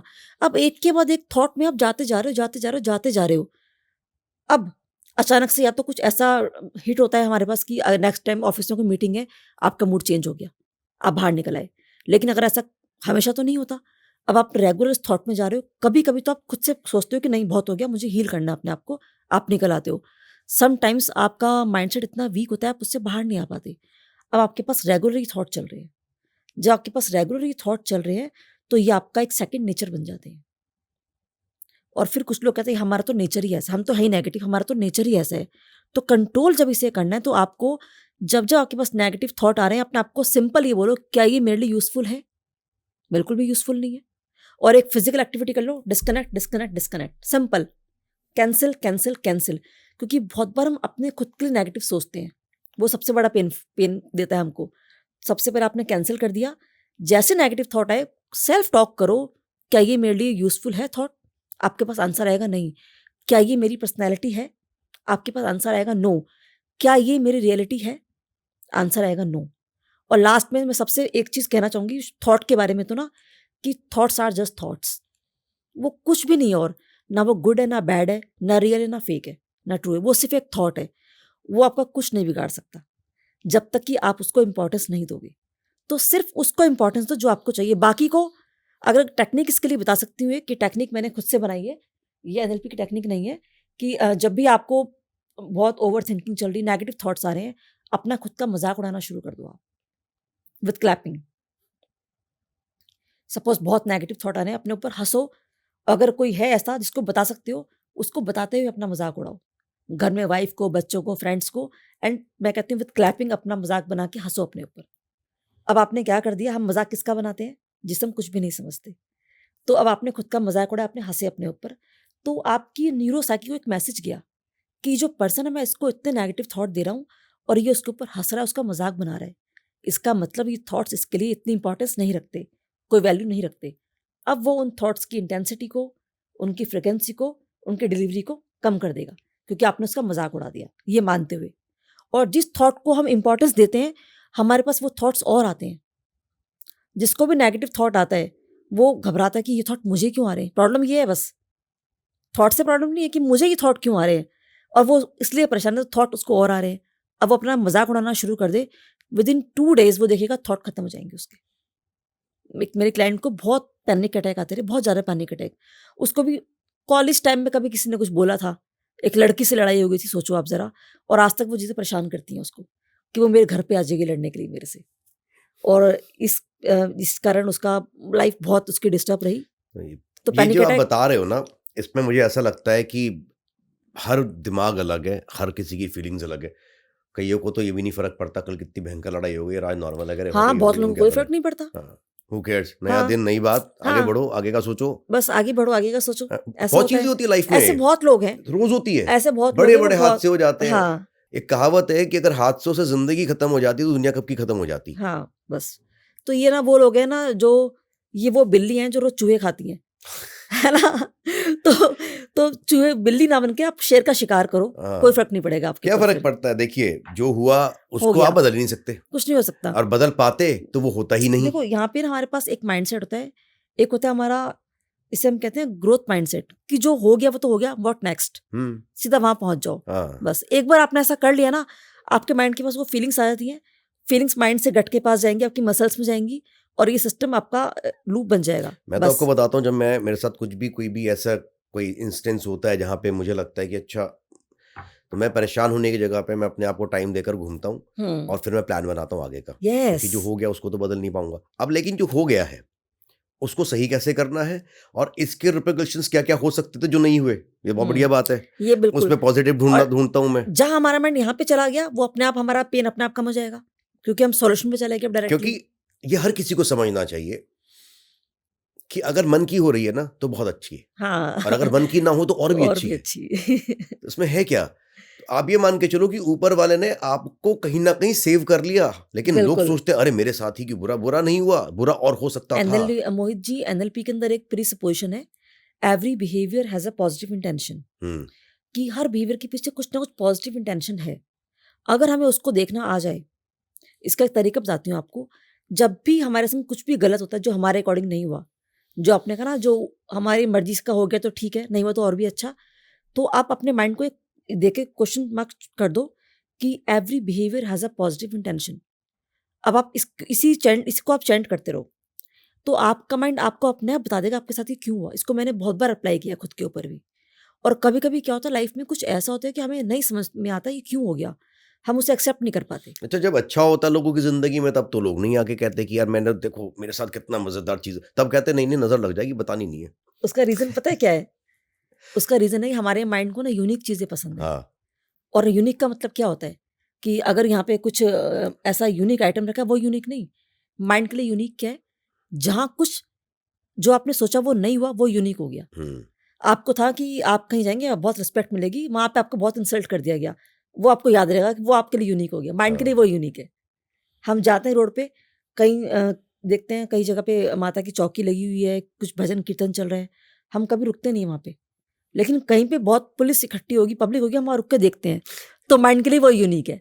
तो हमारा माइंड हमेशा यूनिक चीज़ों को मानता है that's true, you are right. Actually. इसलिए यही रीज़न है कि हम जो अच्छा होता है कि तो होना था ना, और जो बुरा हो गया उसका हम इतना गाना गाते हैं कि ऐसा क्यों हो गया, कि वो यूनिक है हमारे लिए। लोगों में ना सब कुछ नेगेटिव चीज़ें जानने की चुल बहुत है।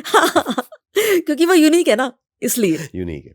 But having said that I think we have covered a lot of things today. मज़ेदार बातें हुई। हाँ जी। और मुझे लगता है मेरी audience will be really happy अगर आपकी ये बातें और आपकी चीज़ें उन्हें किसी भी तरह से कहीं पर भी हील कर पाएँ या हेल्प कर पाएँ। बिल्कुल। But we will talk about other more things क्योंकि एक पॉडकास्ट में बहुत चीज़ें कवर करना it's not yes. Possible also. But thank you so much for being here and giving so good thoughts to us thank and you. Making us positive today. Thank you Mohit. जय हिंद, जय भारत, जय जय हिंद, श्री जय राम। भारत, जय श्री राम।